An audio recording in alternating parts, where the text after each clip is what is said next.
afternoon. Many a football fan out there, many a Premier League fan.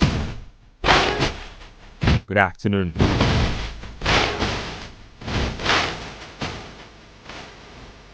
Welcome to the Republic of Football.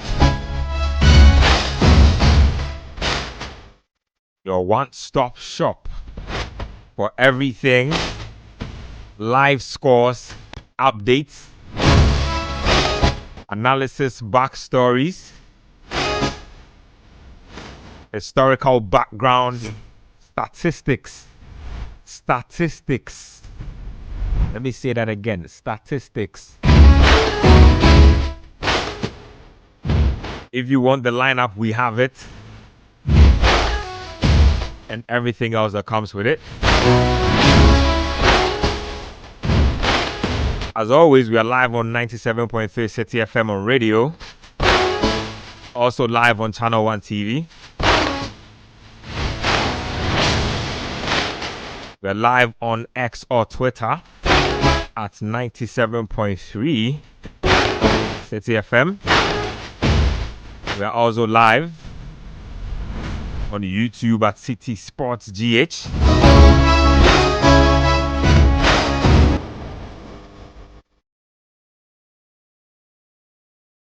Welcome to my YouTube community.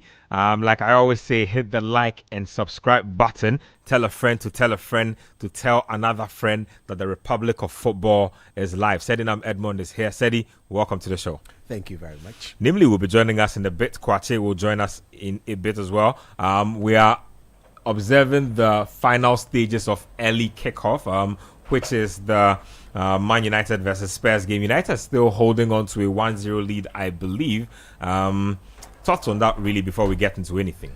Well, good afternoon to everybody doing the listening and also watching at home and from wherever you're catching the transmission. But Manchester United are literally doing the most. They are back from the dead. The trenches was not a happy place for them. They are back, and now they are actually second in the table if this result ends this particular way. But a lot of things are also happening when you check the table. But Manchester United, would have played 11 games, would have won 6 games. And that goes to show that they are doing a lot this season, despite the fact they not having a big goal advantage. They've scored 18, conceded 16. That means they are still conceding. But it's still well and good. Okay, so now there has been an equalizer. Matthias Tell has decided to put my analysis in the bin for 10 seconds. Glory be to God. 1-1 it is at the Tottenham Stadium, and this is how I like it. This is how I like the show to go. Yeah. Live updates to report to our various listeners, viewers, and everybody else doing the engaging. We love it. Just as we went on, or just as we've come on, Spurs taking the action from the wings. Matthias still good first touch. Oh, brilliant finish. Trapped the ball with his left foot, finished it with his right before the defense could react. Lomans was in no man's land. He actually tried to flap at it, but too much power, too much accuracy. That's a good goal. Yeah. In a game where Spurs were utterly drab in that first half. We'll have the lineups of the two teams for you in a second, so if we can have it, we'll have the starting lineups for you in a bit for these two teams. But said the comments on the goal we've just seen. United conceding late. Remember, they drew their last game coming into this one. Now they've conceded a late goal here as well. Well, I feel that Spurs would say they deserve it because they are playing at home. But again, like you said, the first half was something they would really not want to remember. I think the entirety of the first half, there are 2 forwards in the game. Barely had a touch. A touch that was had was by Richarlison. That was sort of a header towards goal, but it did not materialize. For second half, they to get this particular sequence to end in a goal. For Spurs, they hardly create chances from open play as well. Hardly do they create chances from open play. If it's not a dead ball, it's a Kudus cross. Maybe. Yes, and then Kudus is literally missing in the lineup and in the starting lineup as well. So it's been difficult for them. But big chance. Oh wow. Is that Shesko? I think so. Wow. I thought that should have been 2-1. Wow. That was a huge opportunity. I don't like that smile. I don't like that smile. That was a huge opportunity. I thought that should have been 2-1. He was basically one-on-one with the goalkeeper. He was sleeping on the job. Now I don't know if he's injured, but no. We will not take that from him today. No. Because there was literally, he had the ball, was running at the goalkeeper, and allowed the Spurs defense to catch up with him and then just nick the ball from his front. That was too slow from him. I'm not sure. Exactly. I want to see a replay of that again, because that should have been goal number 2 for United. He took multiple touches, I think, and then the chance was gone before he could actually react. Incredulous. So this is the play again. He takes off. He's running. I don't know what happened there, honestly. No, I don't know what happened there. One, I think the first touch was poor, so the ball kind of went away from him, and then from there he was playing catch up, but he looks like he's injured himself. Even worse, he's injured himself. I don't know. How does he do that? Normally, some of these things, it is, from what we have seen, it's not necessarily a contact. Yeah. I think it has something to do with the turf. I don't know. That was such a deflection. That was a really good goal. The first touch, good. Oh boy, that was a wicked deflection. I need to see his reaction to this. Again. Ruben Amorim on the touchline, just squatting on the touchline, almost as if he could see the goal coming from like 5 seconds away. You could see the expression on his face. But Coach Christopher Nimley has just joined us. Coach, a very interesting game. KG, not the most exciting game, but United took the lead in the first half. Spurs equalized just a couple of minutes ago, and United could have taken the lead again, but it still stands at 1-1. Big chance missed. Looks like Shesko is in some discomfort as well. Quick thoughts. Yeah, like I'm saying, what a way to concede, or what a time to concede. Took the lead, protected the lead very well, tactically brilliant on whatever they were doing. A complete switch off. Normally, the coach highlighted the cross into the box. Again, this was not an area cross. It was a more like a cutback. And you want to ask yourself, where were the marking? Delete, yes, did well, but he shouldn't have allowed him to turn. I'm not sure Sesko can continue, because from the way he's going out. That is a huge blow. I'm sure he might have just twisted something, because once he's taking the first touch, the defender, that was the Dutch boy, isn't it? Yeah, he's very good on the recovery. He's very, very good on the recovery. Very, very good. I think where we are now, whoever scores it will win it. But this is an interesting game. I thought that Spurs, or I feel they've lacked creativity, like Sedi mentioned. One of the few times that they ventured forward with what looked like a clear plan in mind on what to do in the final third. They got something out of this one, and it looks like you rightly said, whoever plays their cards well, they can get a second, because it looks like it's far from over. I'm sure we get like close to 6 or 7 minutes of time added on in a game like this, so it should be interesting. Let me say hi to the YouTube community. Big shout outs to Elsid Josiah. Redeemer Selom says he's getting to us from Virginia. So shout outs to you, and shout outs to the people in Virginia. That's why he has Felix says that he's the first to comment. So go Man United. Akomia Eldad says Inuanum Akwaba. Elsid says, Ben, that Al Nassr jersey is that be Al Nassr jersey, and exactly it is an Al Nassr jersey branded the Republic of Football, and it's CR7, nothing else and nobody else but the greatest of all time. If you don't understand, go and argue with your wardrobe. I'm not arguing with you this afternoon. Namely, it's looking like he wants to counter, but I don't care. No, I'm not counter. He's concentrating on you. Concentrate on getting your 3 points, because your 4 games of fame have come to an end. No, it's not come to an end. It's still an unbeaten run. Try and get a win out of this, because it's interesting. A couple more games to come in the PL as far as today batch of matches are concerned, but Brandon Bell has been in some really rich form. He scored that United goal, a header. It was to give United the the early lead in this game, but it looks like he will have to dig deeper. Mateus Cunha probably will have to also dig deeper if United will get anything out of this. But I think he has been substituted. Yeah, there's Everton, Fulham to come. There's West Ham, Burnley. Sunderland play Arsenal in what should be a good game, and then there's Chelsea Wolves to wrap up the day. So a lot to come. We have a corner kick on our hands. So let's walk through that real quick.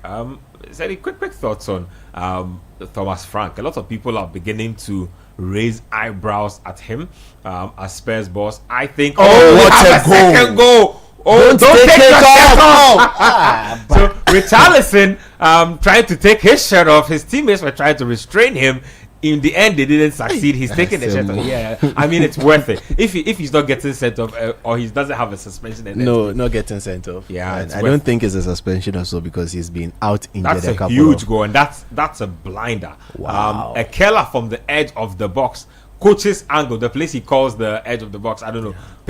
Stand there, pick your spot, and that's exactly what the Brazilian said. He thoughts on that goal. Brilliant stuff. Well, I again, Manchester United, after conceding the goal, now started sitting back and allowing pressure, inviting pressure. Coach mentioned something that the cutback, but this one you need to add crosses to it as well. He's trying to watch the goal again to see where the faults are. So from the header, now bends it. That is such a good goal. Oh, okay. Okay. It could have been offside if Ugarte was a step ahead of him, but Ugarte played him onside, so it's. He got a touch to it. Yes. So Ugarte, thanks to Ugarte, the goal would stand.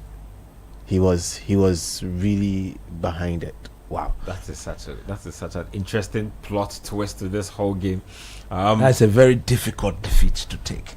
Yeah. If you look at the fact that they've led. No, game not over yet. No. I don't see how they are going to come back from this, because at the end of the day, it's almost 4 minutes to the end of the game. You could see Bruno Fernandes's reaction to it. It's a bit tough, but I mean, it is what it is. It's a bit tough. So clearly, obviously, Spurs will now coil back into a defensive shape and make sure that it's a bit difficult. How do you feel, or what do you feel should have been done better in that situation from a defending point of view, from Man United's standpoint? I think it is very difficult to say, because at the end of the day, what the first ball was properly defended. Yeah. And if you look at the header was such that it had covered it took the ball out of the box. Now, as to why they would like the closing down, because he had acres of space to control the ball and then to pick a spot. I think that was where the problem was. And at the end of the day, you don't fault the goalkeeper. He didn't see that at all. No goalkeeper stops that from entering to the net. But that's what I'm saying, that it's a very difficult way to lose a game that you had controlled for almost close to 80 minutes, 80 something minutes. And then you concede, and then you concede again. That is something that Ruben Amorim and the entire playing body will have to look at. It was like 2 goals in less than 10 minutes. Last week, again, they conceded 2 goals in 3 minutes. Today, again, they've conceded 2 goals in virtually the same time. Yeah. Let me just check the goal. The time interval between 84 and then 90 plus 1. That give you about 6-7 minutes. Yeah. Wow. And Spurs are still on the front foot, trying to probably get a security goal to lock this one up. But Spurs say no kudus, no problem. United look like they want to make a fight of it, but this has been such a good end to this game. I mean, based on where you start, referees getting in the way of the action. Players must be upset. I reckon he adds about 2 more minutes to this game. So this is the Republic of Football. We are just winding down on early kickoff between Tottenham Hotspur and Man United. United held the lead for really long spells in this game through Bayern and Burnley, and then in the 82nd minute, I think 84th minute, they let in an equalizer, and then Richarlison has just given Spurs the lead in the 91st minute. So looking like what will be a Tottenham Hotspur win, unless we have a miracle goal. United have a dead ball, a corner to finish said his thoughts on the conclusion of this. Well, now that's set. Oh, Leman is up for it. Yeah, it's almost time. After all, they are losing, so Nothing to lose. there's nothing to lose. Wow. He's a big guy. I'm just noticing him for the first time. He's a pretty tall goalkeeper. Wow. It could be very interesting. An end swinger, for that matter. Spurs have always struggled. Are you kidding me? I told you this game was not over. Are you kidding Matisse me? delete. Are you kidding? Yes, it is what it is. It's 2-2. That is the character you want to Matthias see. delete with literally That the is the last character. action of the game. That is the character you want to see. It's 2-2. That is the character you want to see. Richarlison just took his shirt off for nothing right now. That celebration is looking ridiculous right now. Wow. That is what you want to see. No, I need to see this again. That is what you want to It's see. 2-2. Ah, properly. Then he came back all the way. It's 2-2. Inside the net. He's in. Yeah. He's in. I can't believe this. With literally the final action of the game, Matthias de Ligt has equalized for Manchester United. It's 2-2. But credit needs to go to Bruno Fernandes for an exceptionally delivered cross. Yeah. Yes, Look, that's it beautiful. would have been extremely difficult to take. Because like I said, they led for, up to the 80s, 80 something, 84th minute. Yeah. They led. Wow, what a game. For Spurs, they should be thanking their God, actually. Reason being that the goal scorers, and in fact, those who participated in the goal, 4 of them, there are 4, but only 1 started the game. The 3 came from the bench to actually, change the face of the game. Udogi came from the bench, Odebe came from the bench, and then Matthias Tel also came from the bench. So they really need to thank their stars for at least walking away with a point, knowing how they have also been bad at home. If Newcastle have been terrible away, Spurs have been also bad at home. That's has been their run. And as it stands now, it's very interesting again on the table. I keep looking at the table and I keep seeing a lot of interesting movements, Ups and downs. It's really pretty. And Wow. with What a game. So we've had 3 goals scored in the last 5 minutes, 10 minutes? Yeah, about 8-7 minutes window of this game to conclude. A game that looked like it was going to end 1-0 eventually became 1-1, 2-1, and I said there was probably a final plot. So Nimli said, nah, they can't do nothing about it. 2-2. Wow, what a game. Big show of character, I think, for Manchester United, because I thought that really was much done and dusted. Coach, let's go through this game properly. This is what you want to see. Yeah. This is more like a Manchester United character. I listened to Amorim where he said boldly that this team, he believes, is beginning to develop some character, and never say die character. And if this is not the way to show it, where do you show it? Last week, they led, they got pegged back. By the 85th, 86th minute, they were losing the game. Ahmad rescued it. They nearly won it when there was a goal line clearance from the Nottingham Forest defender. A week later, they led, they got pegged back in the 84th minute, 86th minute. They went down in the 90th plus minute. They had only 2 minutes to play. And they've come back and they've rescued it. This marks an end to some difficult line of games. Don't forget, along that line, they had to play Sunderland, Play Liverpool. who's doing very well in the league, Liverpool, and then they played, there was a third win, Brighton, Brighton. and then drew. So out of a possible 15 points, they had how many? 3 wins, 2 draws. 11 out of a possible 15. That is a good. You take that if you are a manager. You take that if you are a manager. Out of your last 5 games, that had Brighton had beaten United 4 times in their last 5 games. Liverpool had beaten United in 9 seasons. Man United have had only 2 draws at Anfield. And then, of course, Spurs last season met United 4 times, beat them 4 times.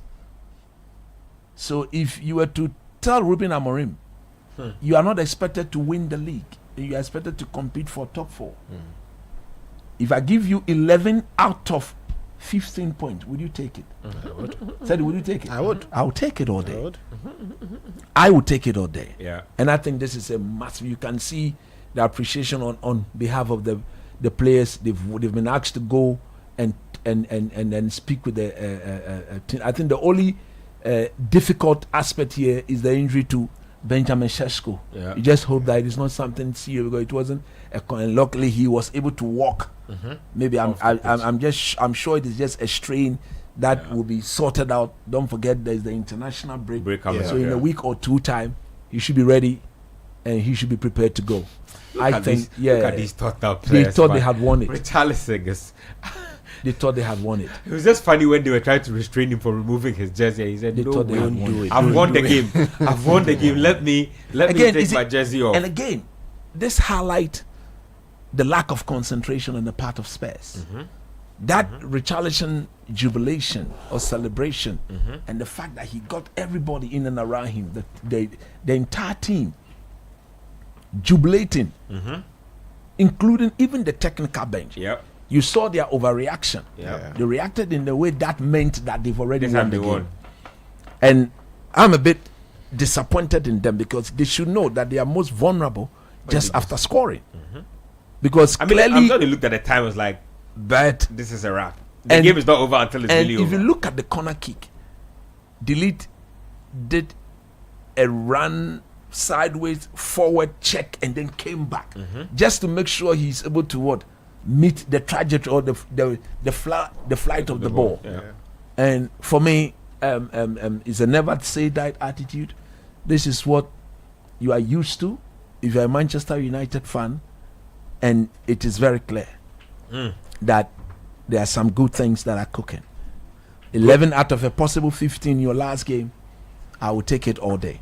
Good things cooking. Let me take Kwate's thoughts on the game and how it's ended. Dramatic 2-2 draw. I didn't see this ending 2-2. I at least thought it was 1-1. But who takes the spoils? Who feels more disappointed? Who feels like a winner in this scenario? It's hard to tell, mainly because of Spurs, the way they came back in the game. So with the 2 late goals from Tel, and I think they will probably feel like they'll probably feel hard done by. I think they'll feel like they had the momentum in the game, and at the last minute they let it slip away. So I think that'll be a problem for them. In terms of United, I think, like Coach is saying, it'll be easy to look at it from a negative point of view.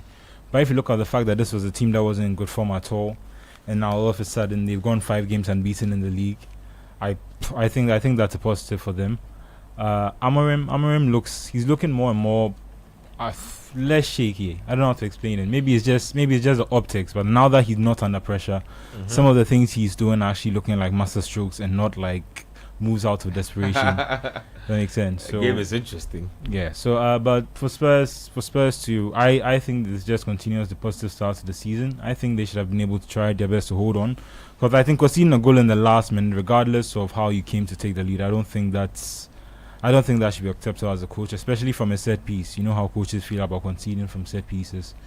So to end up drawing the game in that way, I think he'll be quite disappointed. But I also think that because of how they were able to come back to the game, and in a sense both of them showed resilience, even though they lost in the end, I think both of them showed resilience. And in the end, I think a draw is a fair result. The only thing is, looking at the table now, I think the gap between Arsenal and Man City is 6 points.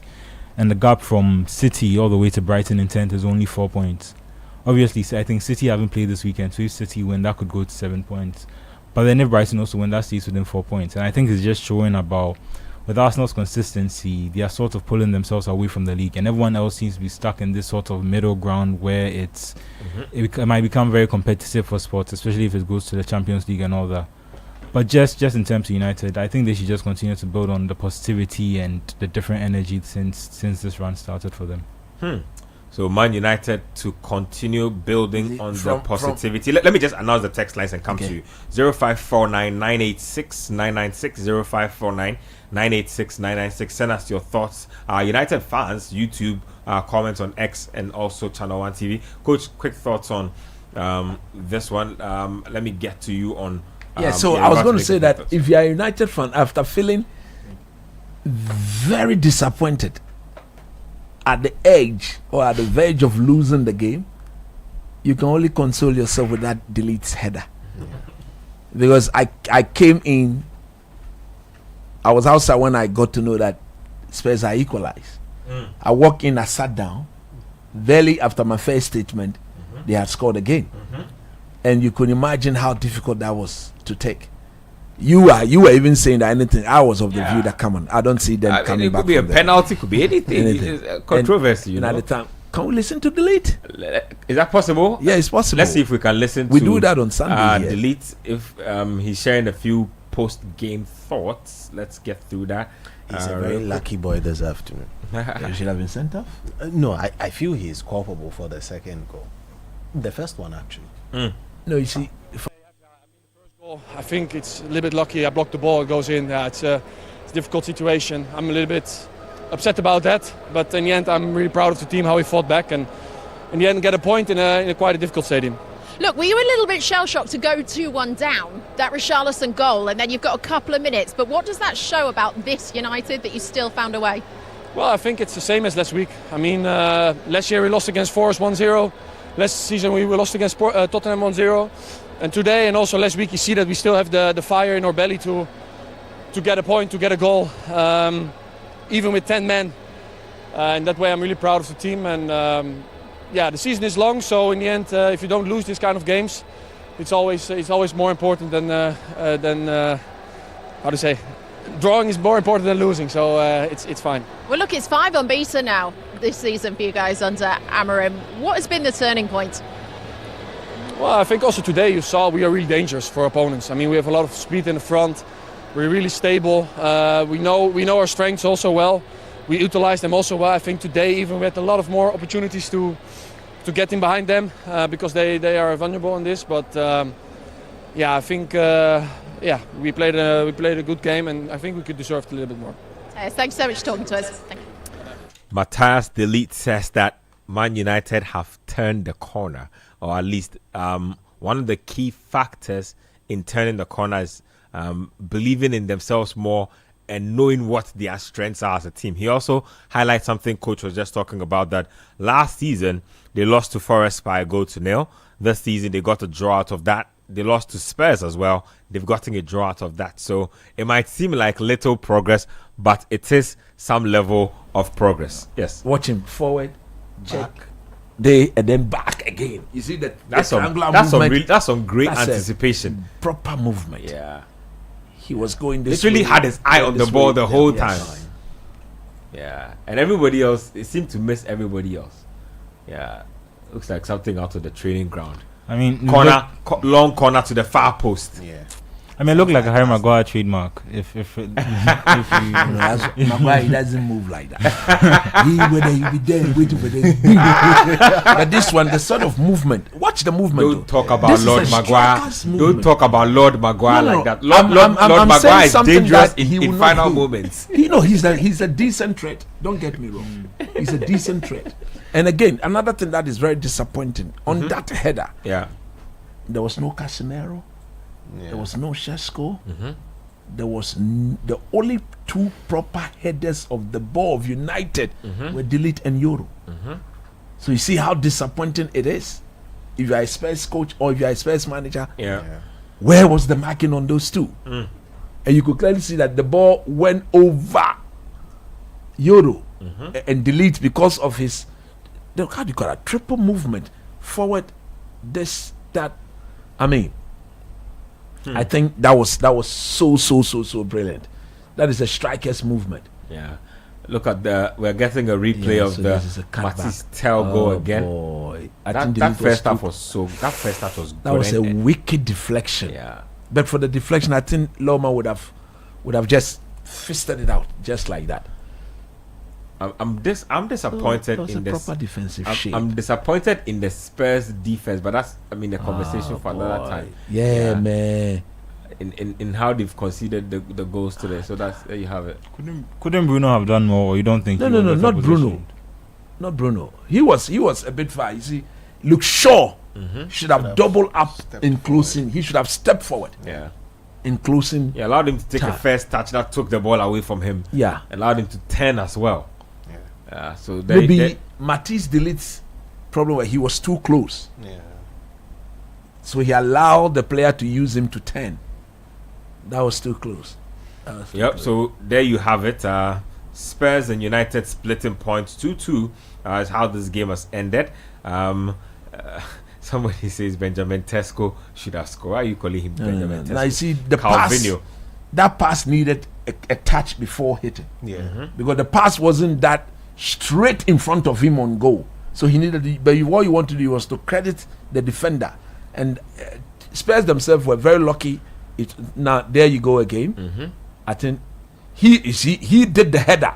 So now his first touch was poor, and then the ball was going I away think the from first him. touch, the movement was good. He the takes off beautifully, but The defender and closed again, him down it's Van de quickly. Ven. So He we have closed to- him down very his speed, quickly. His speed to close him Yep. down was definitely gave him less time. I to- think Sesko Yeah. felt like he thought he had more time than he actually did. Yeah, but then Van and de I Ven think took and out I the think most. another reason why he didn't finish it one time, the weight of the pass wasn't proper. I think the pass was good, but it lacked the proper weight because technically the weight should have been such that it should put the ball in front of him yeah. for his first touch to allow him to strike the ball. Yeah.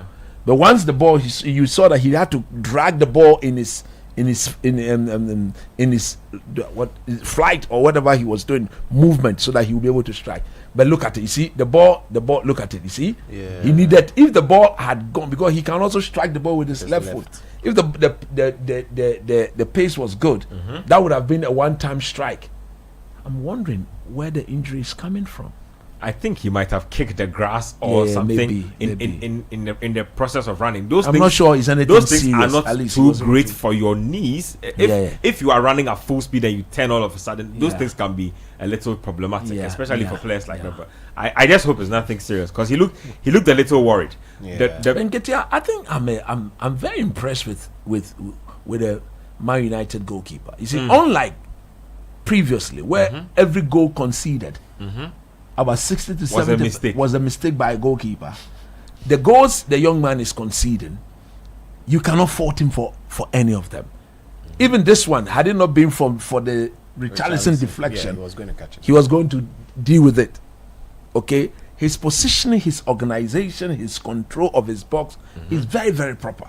And like I've said, yes, he conceded 2 goals today, and since he came in as number 1, he's kept only 1 clean sheet. Yeah. He considered against Liverpool, you don't fault him for that. The 2 goals he considered against Nottingham Forest, you don't fault him for that. These 2 goals, you don't fault him for that. It is clear that if the team can keep some form of solid defensive organization, but these are quality opposition. Liverpool, Brighton, and then of course Spurs. Look, Spurs on their day can worry. They've got good depth. This Spurs team have depth.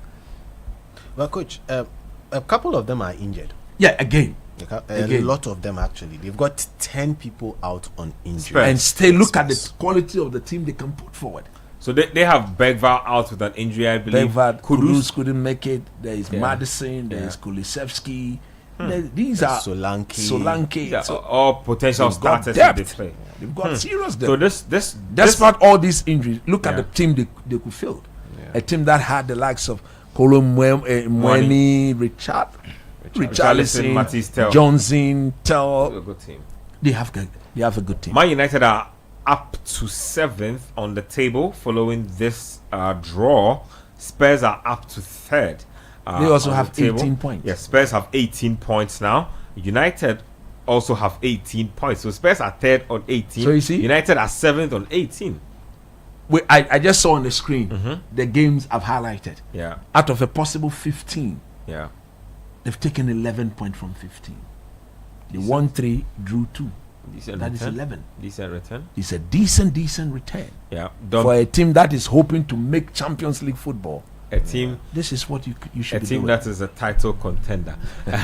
Don Perry. No, but how can a team that plays 15th all of a sudden from nowhere? The team in question. Then the league would have been a The very team in porous question league. is Manchester United. The Manchester that have been struggling for the past as for 10 me, to as for 11 me, years. I don't care about that. No. When I think about Man United, I Watch, think about watch a the traditional team movement. that is a big club. Watch Comes the back. movement. He comes. Stops. No, he didn't even go. He goes forward and Goes then he to the comes side, back. stops, and then comes Oh back. And boy. Yeah, that's such a good. The goalkeeper should have done better. No, really. no, no. is that By the right? time he got to the ball, he was catching the ball from within. The ball had already crossed. I think the goalkeeper should have stepped out earlier. Yeah, because I think the if Ferrer could have done if better. if the lead had the time to check back in the whole triangle, I mean, come on, what are you doing?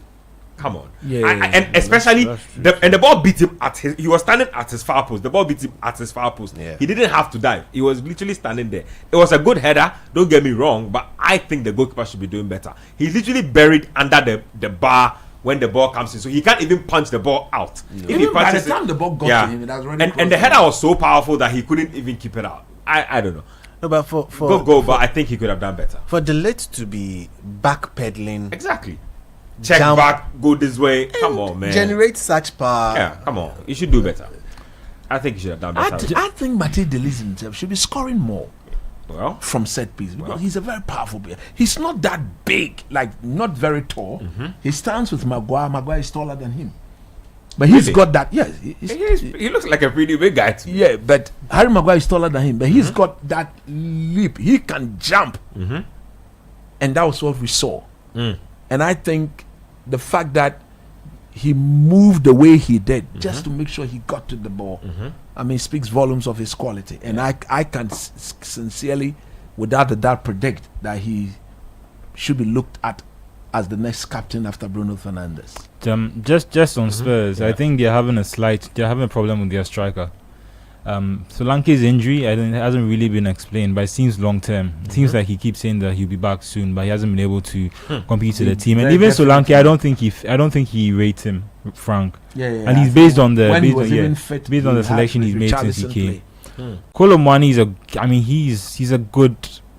Kolomwani He's is- 26. He's not a prospect anymore. He's an but he's- Eka Kitty striker. Oh no! Eka Kitty. You'll be saying that with Kolomwani until the game ends. Eka Kitty. I That's think Kolomwani. this is his last chance to end and move to a decent football club.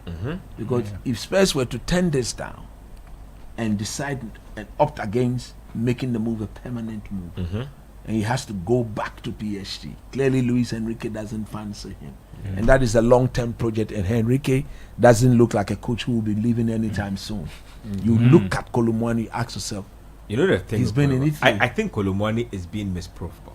You know, when I watched him with, I first properly saw him with France under Didier Deschamps, and the best version of him I've seen is on the wings. It's when he's either running from the left or running from the right. He can probably outpace almost every fullback there is. His finishing is not great because his composure is not great. So I think the best versions of him I have seen have always been on the wings. When Didier Deschamps introduced him first into that team, I think it was the World Cup, the same World Cup he Yeah, eventually that's the ended World up missing there. He was really great. I think 2 games before, he had come in, played great, like gotten his opportunities. He can play as a number 9, don't get me wrong, but I don't think his finishing is good enough. And I feel like people give him a lot of stick for it, but he is more winger and inside forward for me than actual number 9. I don't know. That's just I mean, he has versatility. He can play across the front line, which I think is good for them. But just in terms of Spurs, it hasn't worked yet for him. I think he's 26, 27. Like I said, he's on a. How many games has he played? He's not played too many games. He's played too many games. But I'm starting to be. There are certain clubs I think more other clubs should be aware of. I think Benfica is one of them. If they have a player for 120 million, I think you should be a little wary of it now. So, I mean, except for João Neves, I think he's done well at PSG. But even him, and Frankfurt are getting this reputation with strikers all the way back from Jovic, Modest.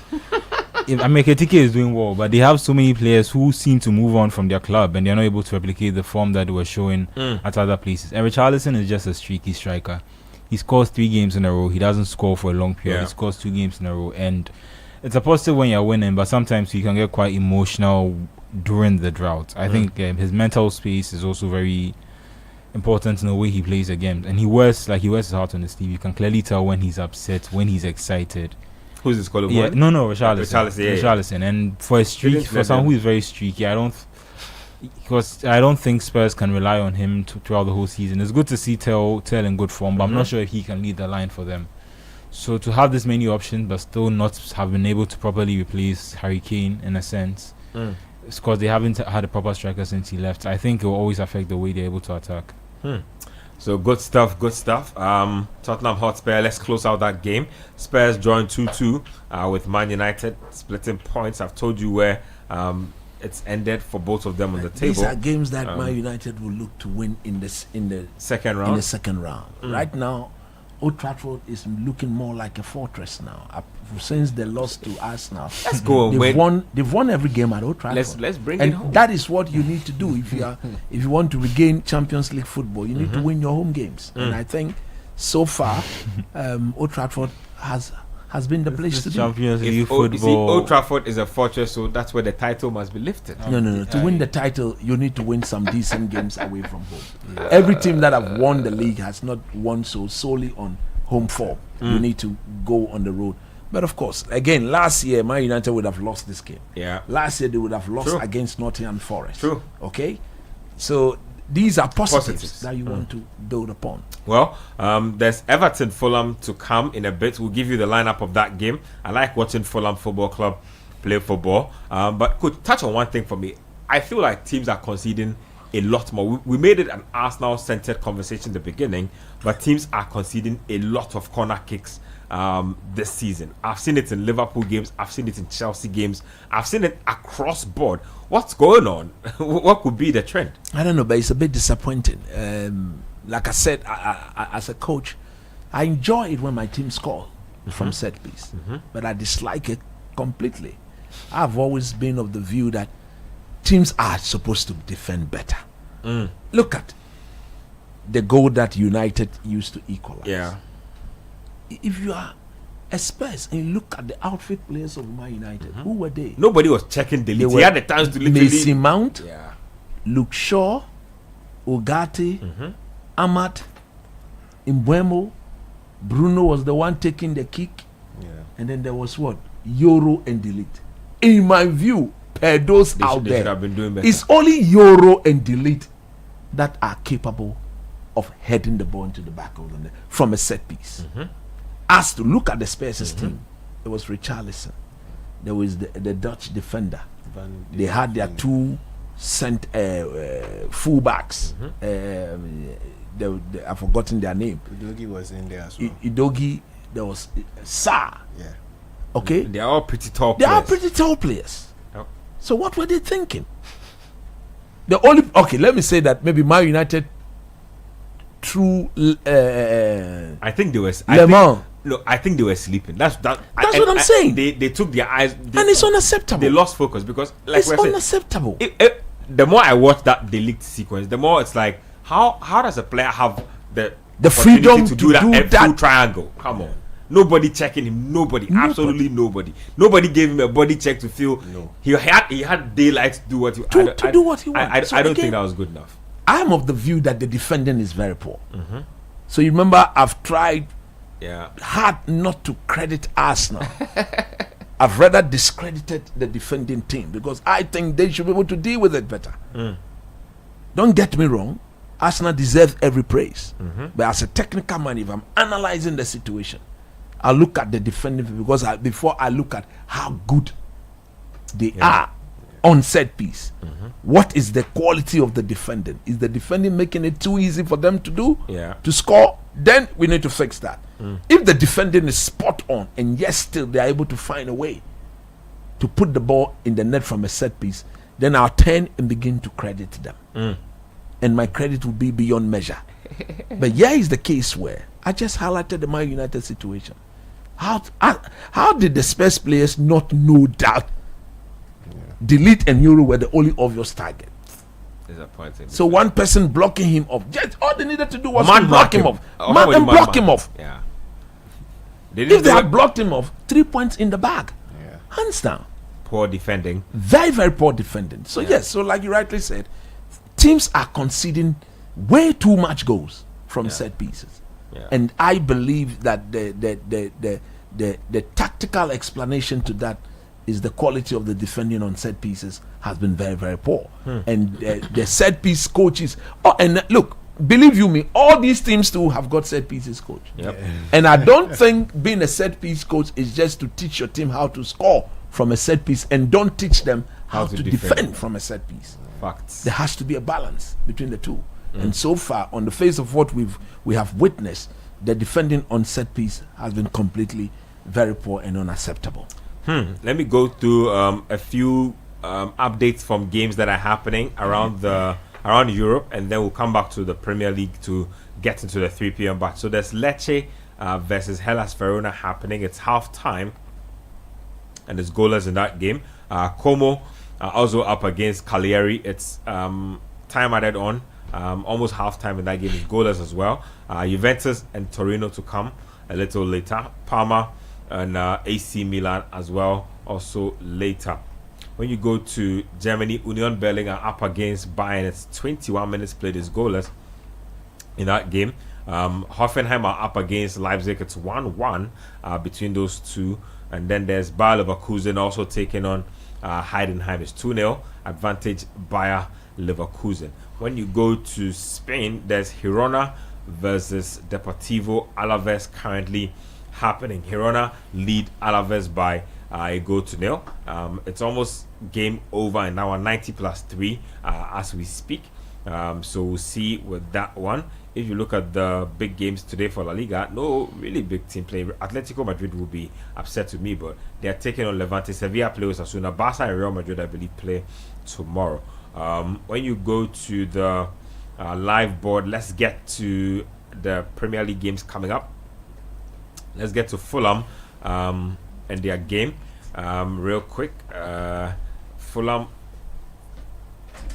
should be a good game against Everton. It's a game I like at the Hill Dickinson Stadium. Quick thoughts on that one. David Moyes and Everton Football Club dropped a few points here and there. If you look at the table, Everton are 14th on the table. I believe my table is updated. Yes, they are 14th on the table. Not where I thought they would be based on the Jack Grealish spark and all that was happening. Just snap thoughts going into this game, what they can do, who can give them a spark, and if they can finally shake themselves off Beto's finishing, because Beto, I get nausea every time I see him play, every single time. I don't know. Quick thoughts on that game. Everton have been impressive. They had really good home form coming into the season. I think when they started at the new stadium, the Hill Dickinson Stadium, they lost to Spurs, I think 3-0. So now that home record is gone. Just in terms of them, I think they are settling into life under David Moyes. I think when he came in initially, there was I don't know whether it was excitement, I don't know whether it was nostalgia, but there was certainly he brought something back to them that got the team playing really well. And obviously he's had success where he's been. Like, he did really well the second time around at West Ham, winning trophies for them. But I think with Everton, I think with a team that's in just those teams that are in the middle block of the Premier League now, I think your football either has to be good or you have to be competing for Europe in order to keep your fans happy. And I feel like they've just gotten to a place where they're one of those teams where what they want to make sure is that they're safe. They've achieved safety in the Premier League, so that necessarily means that they don't have to go and spend as much money. All they have to do is just keep the squad good enough to keep them competitive. To their credit, they did recruit quite well this summer. I think Tyler Diblin was an interesting one. I haven't seen much of him as I would hope. I thought that because of him and Grealish and Dewsbury Hall and Ndiaye, they had a lot of creativity in an otherwise very I wouldn't say robotic, but like in a very static team. I think to give David Moyes some grace, so if you look at the fixture list they've had, match week 6 they were playing West Ham, they drew that 1-1, then they played Palace. Yeah, I mean that was the last minute winner against Palace. That's what game. Palace's winning run. Yeah, and then played back-to-backs against Manchester City, Spurs and Sunderland, all of whom are upper echelon teams in the league. So I think we can give him some grace and say maybe he's had a tough fixture run. Yeah, but I mean, why are Sunderland in the top 5 and Everton are not? I mean, Fair and that's my point. It's all about the ambition that they have from the start of the season, and I just worry that with clubs like Everton, and I feel like it becomes like Wolves or Southampton. You think you are so comfortable until there's a season when you are not, and then things go. Everton haven't been bad enough to be relegated yet. A lot of other teams even West Ham have been down recently. I think somehow Everton seem to always be able to avoid going down. Grealish has been good for them. I think that's one of the positives. I think the clause in his deal involves him having to say yes, so I think they can offer to recruit him, but the final word goes to him, so he decides whether he wants to stay with Everton or not. I mean, so far it's been good. I feel like he's rediscovering himself. I think he likes to be what they say, the big fish in a small pond. Especially when you go back to the Aston Villa days, he likes to be the one where lots of things runs through him, which is positive. But then in a club like this also means that you won't always be able to have as much of the ball as maybe in a club like City, and it just means that there's a lot of pressure on you to deliver or to make something happen for them. But for them, like I said, based on the fixtures that they've had, I think they've done as well as they could. Now that they have a good run, they play Fulham. After they play Fulham, they play Man United, Newcastle, Bournemouth, Nottingham Forest, which are also, if you ask me, those are also quite hard-ish fixtures. So I feel like that's the thing with the Premier League. If you go through any proper set of rounds, unless it's a bottom team like you're playing Wolves consistently, I feel like there's always going to be a hard game in there. But I think just going into this game, I think they'd like to bounce back. They haven't won in 3 games since the victory over Crystal Palace, like I said, and I think they like to bounce back and get back to winning ways at their stadium. Would like to get back to winning ways at their stadium. Sadie, let me take your thoughts on Fulham. Then let's talk about Everton first. How you felt about the run David Moyes has had. If he should have been getting more out of his games, because Sunderland are new boys in the league and are already up and gunning. Everton look always very exciting on the pitch. You look at them up at the end of the game and it's a draw. It's not 3 points. Are you a little disappointed in where they are? You think that based on everything, they are probably just in the right spot? Well, seriously, I wish they could have done better, but based on everything, they are just where they sit. It's very good for them. They've played 10 games and their form is looking like their formation that they normally set out on the pitch. They normally sort of end up playing with some 3 back, 3 midfield, and then looking for 4 people to be floating up front. The 4 people are the ones helping them lose the games. So either they have Grealish or it's down the drain. And for me, you can't build your team around a player who is on loan.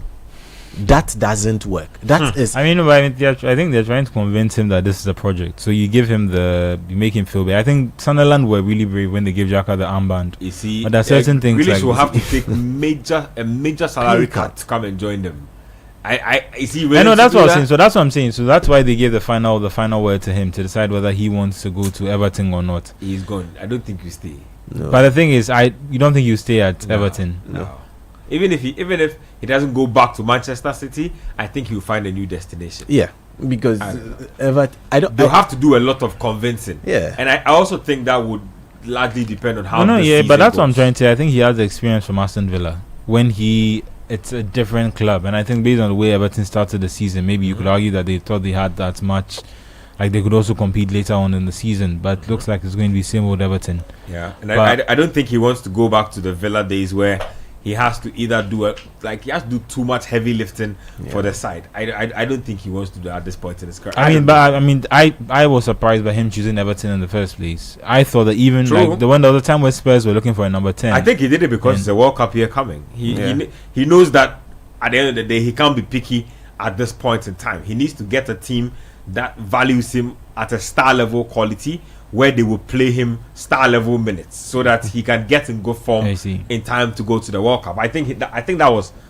a major. And to be fair, David Moyes has been pleading his case for him. So he hasn't made the squad yet, but every time Moyes keeps insisting that he's in really good form, and he's surprised that Grealish is not in the squad. There you have it. But I just worried, like you said, there's the magic players are up there and we do the hard work, and then we get the ball to them and then they win the game for us, and it's divided into 2. Ndiaye has been really good, to be fair. I think he stepped up in not necessarily when Grealish has been absent, but I think he's also been more productive. He's also tried to increase his numbers. He's been good from penalties as well for them. And I think that's the thing about clubs like Everton. I think the better players they have more players around them who are willing to sacrifice to work towards a whole team plan. So it depends on how well David Moyes can set them up. But so far they look like they're doing well. Okay.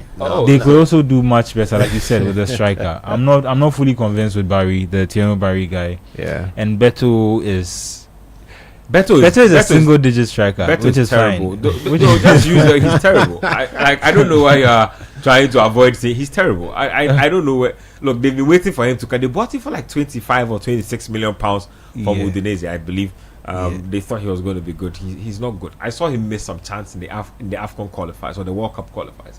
Man, from about 2 or 3 yards out, and he himself was shocked. No, but he's what they have. Unfortunately, they spent a lot of money on Barry too. I don't know if that was about 40 million. I have to check that, but they've invested around the striking force. But with clubs like this, the problem with them was they had Calvert-Lewin, but Calvert-Lewin was never fit. So he was a quality striker, but they could never really play him. And none of the players they've replaced him with are up to his quality. If that makes sense. So it's just, I don't think they've been able to recruit in that part well. And I think if you are spending colossal sums of money like that and you are not getting returns, I don't know what you're doing, because I don't know. Like, there are way more efficient strikers for cheap. I don't know what Everton are doing. I don't know who their scouts are. No, I'm serious. I'm very serious about it. I don't know who their scouts are. I don't know who their coaches are. I don't know who's doing the recommending, because like I said, you have money to throw around. You've thrown close to 70-80 million around on forwards or strikers in the last 4 or 5 years. So the fact that you have goal scoring problems, that's on you. That's on your scouting. So nobody's going to I mean, it's a scouting thing, because I don't even Cheng Tosin, back to like those days, they've brought in very strange recruitment. Even Calvert-Lewin, when people talk about Calvert-Lewin, I tell them that Ancelotti's season. Calvert-Lewin had like 1.5 good seasons, and that was it. He's never been somebody who's been good like 2 seasons or 3 seasons, and you say, no, that's my guy for guaranteed 15 goals. That's not true. I mean, but to be fair, Everton had a proper striker was probably Yakubu Aigbeni. Last time was Lukaku after that. Okay, Lukaku came in. Lukaku was on loan, no? Or they bought him after that? No, they bought him and then they sold him to Lukaku. They bought him and they sold him. I think he was on loan at West Brom and then they bought him and then sold him to United. Lukaku was really good. I think they had excessive money. They had a run where they had Kevin Mirallas, but he was never really good, like constant. And he was not really a pure striker too. Yeah. But Lukaku was their last great striker, to be honest, and that's an eternity ago. But they've had very interesting names. Yeah. Some people just come and just Anichebe. who the shit. They used to have Victor Anichebe. In like 5 seasons, one goal. Oh, Victor Anichebe, so bad. Oh my goodness. You see, he's the reason why I think that parents should persist sometimes with like taking their kids to like get groomed for football, because Anichebe became a pro striker, managed to make it to the Premier League and played for Everton and Stoke.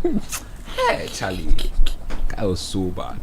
Anyway, yeah, I mean, but just is that the Nigerian international there? Yeah. He's on the bench of Fulham, eh? Yep. Yeah. When he comes in, he does virtually this nothing. This looks like a goal. Oh, he can't run. It's Beto. Do you see that? He can't run. That is a goal. That should be a goal. He couldn't run. That guy is so playing bad. 2 big men up front. That's interesting. Yeah, that's a David Moyes type thing. He likes to bring up and cross the ball. Unfortunately, they don't cross the ball. So that's actually Barry. He's been very slow since the game started. Everton, but they need to. But and that's the thing. Like these clubs in the middle, I think they have so much money, and it gets lost. Like how much they are spending, the colossal amount of money they're spending, because it's in the Premier League. They bought Skamaka for some colossal fee. Didn't work out, and then they shipped him back to Italy. Quick. I don't understand. Like these are the things. That transfer doesn't look like. Is he on loan or they really sold him? No, they sold him. I think I They've don't cut think their he losses wanted on to him. say. That's crazy. That's just Beto the Onya there. Beto Anichebe now. Everton need to do better, honestly. Let me read a few comments from YouTube. Shout outs to the YouTube community. Joshua Holo2, Elsid, Wisdom Hamelo. Look at him. Yeah, Calvinio, Sweet Kwame, and the crew Talk Sport GH. Is Beto in the game? No, it's Barry. So that's the Barry. It's Barry doing Beto things. They look very similar in build. In physique, that's what I'm saying. That's why I'm surprised that he was his replacement for Beto. You would think he would at least go for someone who could offer them a different option, but it's just the same thing in a different body. Literally. Yeah. So there he is. You There. should be using your forehead and No, I turning mean- the ball back to where it came from. Well, But back- I think he's much younger than Beto, so maybe there's an experience. Oh. He's supposed to learn from These are the Beto. things I keep saying. When you're on Everton, except you're buying a wonder kid like Wayne Rooney when he first broke onto the scene, you don't have the luxury of trying to buy and sell for big money. You need to buy now and make. I mean, if you have even a 28-year-old striker who can give you 2 prolific seasons, you can still sell him for good money to another club. They just need to get their business model right. I feel like there's been a lot of upheaval at Everton. First of all, oligarch, Usmanov getting into trouble over Putin and Abramovich's shenanigans, and then they tried to sell to 777 partners. I think that didn't deal work. fell through. They've had to bring in new investors. There's been a lot of boardroom turbulence at Everton. I don't know if that's what's contributed to the type of recruitments they've been making, because even their midfield itself, I think, needs a little bit of a retool. Ghana Gay has been playing football for like 200 years. I'm not sure. Oh, true. I'm serious. Did he go to Saudi? Was it Saudi or Qatar that he went to and came back? No, I think No, I think it he went was to PSG. he went to PSG and came back. Just PSG. Yeah, Okay. it was a quick turnaround. Ghana Gay has been playing football like I think 200 he played like 2-3 seasons at PSG, and then he came back. It was cash out season. It's crazy for me how he's still performing at a high level, because he's still easily one of the best DMs in this league. Either ways, but I still think they need a retool. I don't know, but Everton Football Club, they need to do better, to be honest. Anyway, let me read a few messages. I'll take some thoughts on Fulham as well. Felix Tomili is my name. My boss, United, have spoiled my bet again. What was his bet? He said same thing. I think he went for probably United win. He said same thing too last week. I can't be few. He says, as a Chelsea fan, I'm having fun with the 2 poor teams. PPT from Keta. Alvino from Akosomo says, good afternoon, Ben. Great game. That's what makes the EPL special. This one is from Chris from Bimbila. Says, as a United fan, a draw is not bad. I'm disappointed in Sesko. Had 2 clear chances to punish Spurs. 2? But he is slow in taking shots. All in all, that United fan will cut his hair after the international break. Love the show. Coach, your Sesko Wasao, stop defending him. No, PPT no. from Keta. Is he- Randy from Madina Kami says, if you Is he- are all forgetting the fact that United were a man down when Spurs equalized and took the lead. Okay. Oh yeah. When Shesko went, no one came in for him, so he could have hobbled on the field. No. He hobbled what? No, No, he was just standing on the maybe it was field. risky. Maybe it was You risky. don't know the extent. Yeah. At this level, he hobbled for what? You rather aggravate the situation. Yeah, I think it was become risky worse. because I the think- way he was looking, he looked like he Yeah. was in a lot of discomfort. Yeah, and that was a good point that the texter had just made. Nobody's defending anybody here. But if you've played football before, you understand that situation. Don't forget, the goalkeeper went long to Sesko. He won the ball in the air, came down, took off. I believe that the pass should have been hit in such a way that he will run onto the ball, not for him to now control the ball before thinking about shooting. How could he have shot that ball at one time? Nobody is forcing you to support anybody, and nobody is going to tell anybody who to defend or who not to defend. Somebody too is What are telling you talking about? Somebody here is called Kabaite. He says that I should tell you to give Maguire his flowers, and that United conceded after he was taken off. So, so Harry Maguire should be given his flowers. Some people just The man can. Is he trying to say that when Maguire is on the pitch, United don't concede? I mean, the I mean, world's what most sort of expensive analysis defender. is this? That's the sort of. You say what? So the world's most expensive defender. Is he still? I mean, No, but what sort of analysis? How many times have United considered when Harry Maguire has been on the pitch? Can he count that? The text of the message. I think he's just saying that for this game in particular, they didn't. It is concede not wild about balls. just this game. If he's there and the team will concede, will concede. Yeah. The fact of the matter is, the 2 goals conceded. One of them, I think the first goal should have been properly defended. The second goal, who is stopping that? There was a corner. The first ball properly dealt with. Spurs couldn't deal with their first corner. And United equalized directly from a corner kick. Yeah. So at the end of the day, at least if you are a coach and you are doing your analysis, you look at the fact that that first shot or that first corner kick was dealt with. Yeah. And then the ball was headed outside of the 18. Could the United players had rushed out a bit quicker. Whoever was closer to the ball, could he have closed in the player down a bit more? Yeah. If Richarlison, again, you highlighted the point of Manuel Ugarte playing on Richarlison. If Ugarte offside, but even that, Richarlison, he just had a glance of the header. Yeah.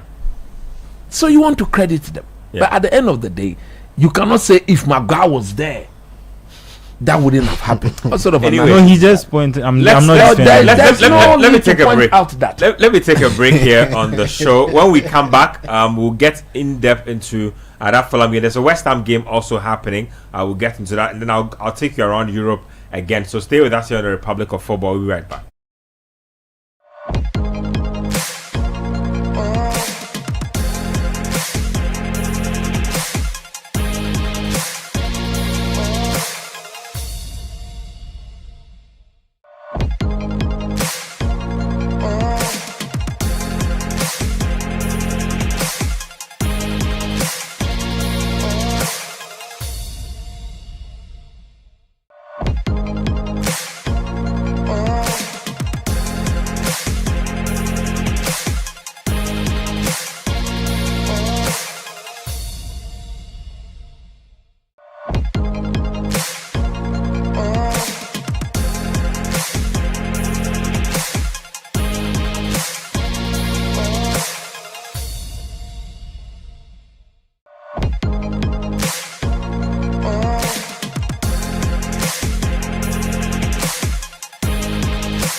Benjamin Nketia. I'm here with Coach Christopher Nimley, setting up Edmond and Manuel Kwache.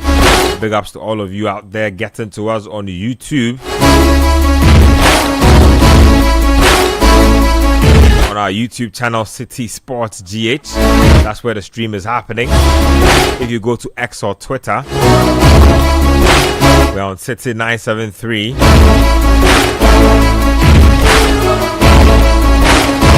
We're also live on Channel 1 TV. Like I say, we are everywhere. Just gone by, early kickoff, Man United and Spurs splitting points in a 2-2 draw. happening now. Everton versus Fulham Football Club. It's goalless. 16 minutes played.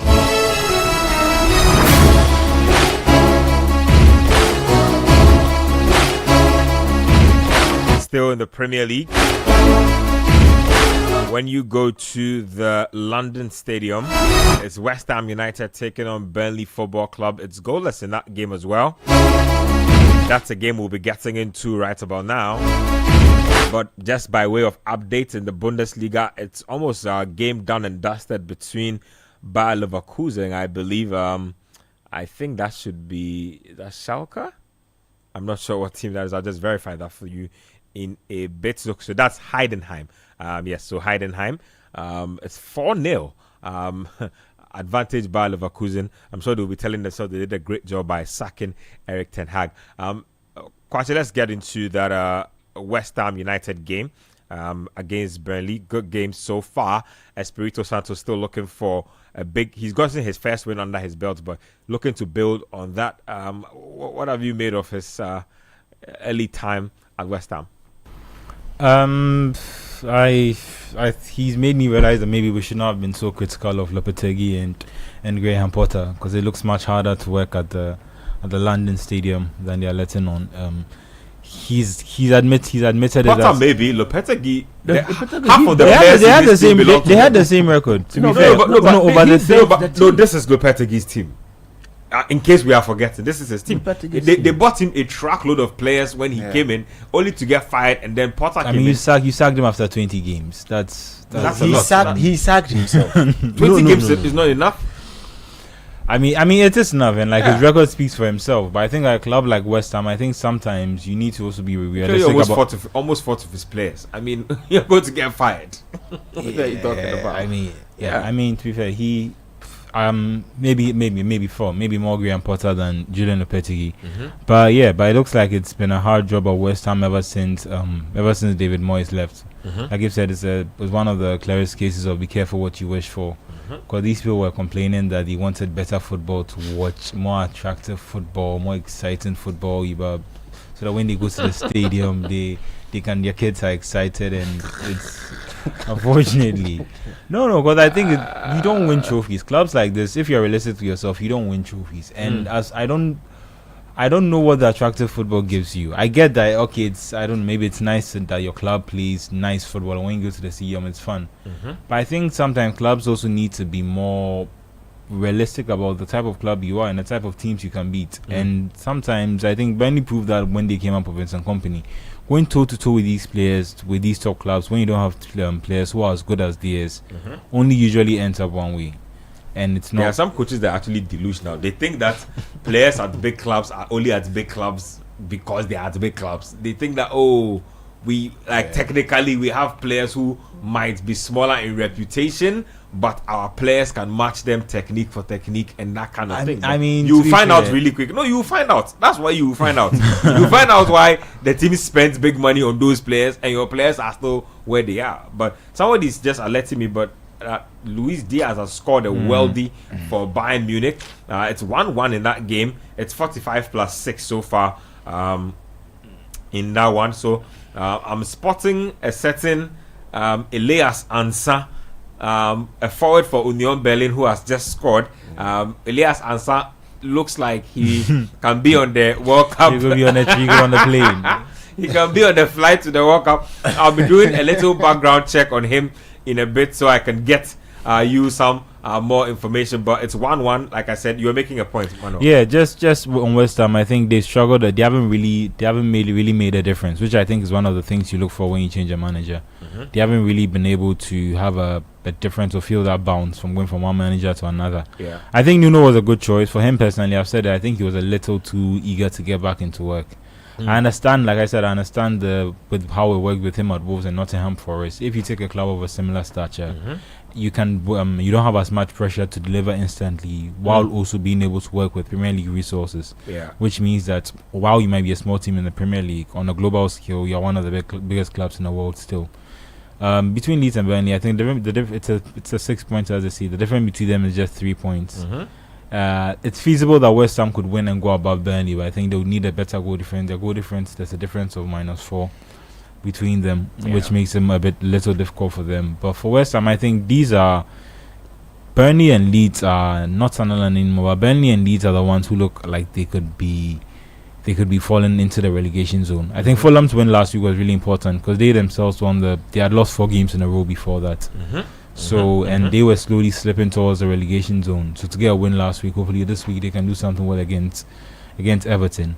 But for West Ham, I think this is a game they need to be winning. Not necessarily. Obviously, it helps them get more points on the board, but I think it also drags Burnley into the title race. So last week we were making the point that none of the relegated teams are in the bottom 3 yet. Yeah. But I think just above the relegation zone now are Leeds and Burnley, and the difference is just 3 points. So if West Ham were able to get this win, and Forest, who you hope will come good, because Forest have only won 1 game all season, and this is a team that qualified for Europe last season. You get me? So even though they've had 3 different managers and only 1 win, I don't think that speaks good of them. Talking about Forest, I saw a tifo that generated so much controversy within the week. So Crystal Palace, I believe, were sanctioned by the league for displaying a tifo, very offensive tifo, where owner Marinakis is seen with a sack of cash and a gun to the head of Morgan Gibbs White. Basically, I think depicting that whole rumor that went about that Gibbs White was threatened to not leave Forest for that Spurs deal. It's a very vivid tifo. Like, you can't defend that type of stuff. When they see you with it, you can't defend it. Yeah. Oh, you should see it. It's all over on Twitter. It's a very pot-bellied Marinakis holding a gun and a sack of cash, basically telling Gibbs White that you are going nowhere. That's crazy. I mean, the problem with Forest and Marinakis is, if you, based on the club of their history, to be European champions twice, and then to go into a period where they were not really at the top of European football, Marinakis has brought them back to the top of English football. He took Brian Clough's team and brought them back to the top of European football. They are in Europe again. They are competing in the Premier League, and there's a devotion to them, because most of the times that he's made changes, it hasn't really made sense. So when they came in initially, I think Steve Cooper got them from the relegation zone in the Championship and got them promoted, and then when they came to the top, he sacked him immediately and brought Nuno. I mean, not immediately, but he gave him like 1, 2, 3 games. So it wasn't working, and then brought in Nuno when things were going really well with Nuno, and then he sacked him. And I think even though he's been very reactive to some of these decisions, I think because of how well he's been able to grow the club from what they were to what they are now, he has a lot of devotion from the people who follow Nottingham Forest a lot. So it makes it so I see why they would support him, and that's why it makes it fun for other clubs to make fun of him and to point out that it's slightly not a dictatorship, but it's slightly I mean, everything he says goes, and everyone goes with it and it's just for them. I think they need to, at least this season, I think things can switch very quickly. You can go from Europe to being relegated, and by the 3rd season no one even remembers that you were in the league. Luton are in League 1 now, even though they were in the Premier League. Like, Luton are in League 1. It's so crazy to me. Quickly. It's so crazy to me how Luton have just fallen to the bottom. Luton's head coach these days is Jack Wilshere. They got relegated again. Back-to-back relegations. Charlie, it's crazy. Then they've hired Jack Wilshere as their manager. I think their former manager is Robert Edwards. I think he's at Middlesbrough. Wolves are trying to get him to manage their team. That deal won't happen because Middlesbrough has stopped their approach. No, but they won't. They said they won't condone such things at this point in time. When did Middlesbrough sack Michael Carrick? Oh, I think at the start of the season. After last season, I think it didn't work out too well for them, so they parted ways with him. Yeah. So two claret-wearing teams, West Ham and Burnley, going at it as we speak.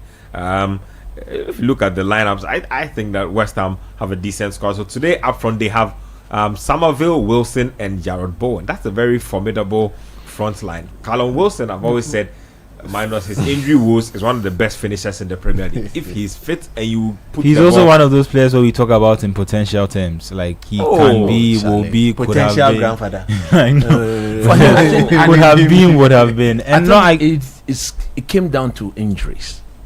I think. I mean, he had too many injuries. And you can see it slowed him down. He's become overweight. Yeah. He doesn't run the space in front of him. He wants the ball put to him at feet. And all these things are things that at this level you need to be a bit mobile. Yeah.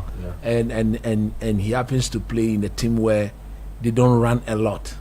Look at Dewsbury Hall. Hello, Jeleny. I don't know, but Starman. yeah. Everyone in there, he's Starman. allowed to get away with things. No, but Everton, this game looks like a draw to me. I mean, I mean, that's the thing about it. That's what I'm saying. Like, I get the David Moyes thing. Like, I was critical of West Ham fans for saying that, why would they want better than David Moyes? But then the more and more you analyze his style of football sometimes, I think as a fan, when you aren't winning, I think it can be a very frustrating type of football to be constantly watching. You get me? And I can understand why they would be frustrated and expect a bit more. But at the same time too, I think, like I said, he guarantees safety, so it's all about what your priorities are in the league. Because to be relegated, I think, and like we said, the impact that has on different teams, I think it's sometimes it's worth it to just play boring football but to stay in the league. Play boring football, but I don't think David Moyes' football is even boring. I would take a look. Me, as long as the wins are rolling in, as long as we have wingers who will do their job, I'm fine. But that's the thing. It seems a bit traditional. Like, wingers do their job, defenders defend well, fullbacks don't go beyond the half. No, but I don't think Moyes is that restrictive. People over exaggerate it. Look, I look at Mikolenko, decent fullback that overlaps pretty well. I like him as a player. I look at a couple of the other guys that they have. I think that especially at West Ham, all that stuff was a bit exaggerated because they were in a bad patch and he was trying to rescue the bad patch. If you are trying to rescue a bad patch, you don't. No. I mean, even in the season, I think they also finished 17th the year they won the Conference League. So I think he did the Ange tactical. He also sacrificed his league form slightly for a trophy, and I think that actually happens for managers because if you are trying to win one competition, even when you put the other players in, obviously they also want to come and prove that they are at the same level. But once you start prioritizing competitions, I think subconsciously players also take it maybe slightly easier. They don't, and it has an effect on your league form. Whereas when it's a European night, players are able to get up for it, and I think that's one of the intangibles of football. I just peeped Seamus Coleman on the bench. Why is Seamus Coleman still on the bench? He's been in the team for more than 16, 17 years. Yes. I think now he's been sort of graduated to a player coach kind of thing. Oh, Munjaisa. He's one of the few players I've seen come back from a broken leg. Well, that is one reason why he should have retired by now. Oh, another good reason why he should have just called it taking up somebody's space on the team. I don't know, man. I don't know. Seamus Coleman by this time. Come on, bro. But Seamus Coleman is 37 years old. Yeah, I mean, but I think you were saying there are a lot of clubs are starting to like that player. So you see Brentford, what they did with Henderson. Yeah. What Brighton also did with Milner and Lallana. And even to a lesser degree Welbeck. But I think Welbeck is actually banging in now. I think it's at least for the younger players, because it has that effect on them. Like sometimes we are not stars. Coach is watching the Everton striker Barry. No, not him. I don't like this. Calvin Bassey. I don't like him. He thinks football is all about the physical battle. Calvin Bassey is another defending cannot be about defender. That. Keep your eyes on the ball. It's not good. Get rid of the ball. This ball was going nowhere. Now you've considered a set piece in a very dangerous situation. The ball is floated correctly.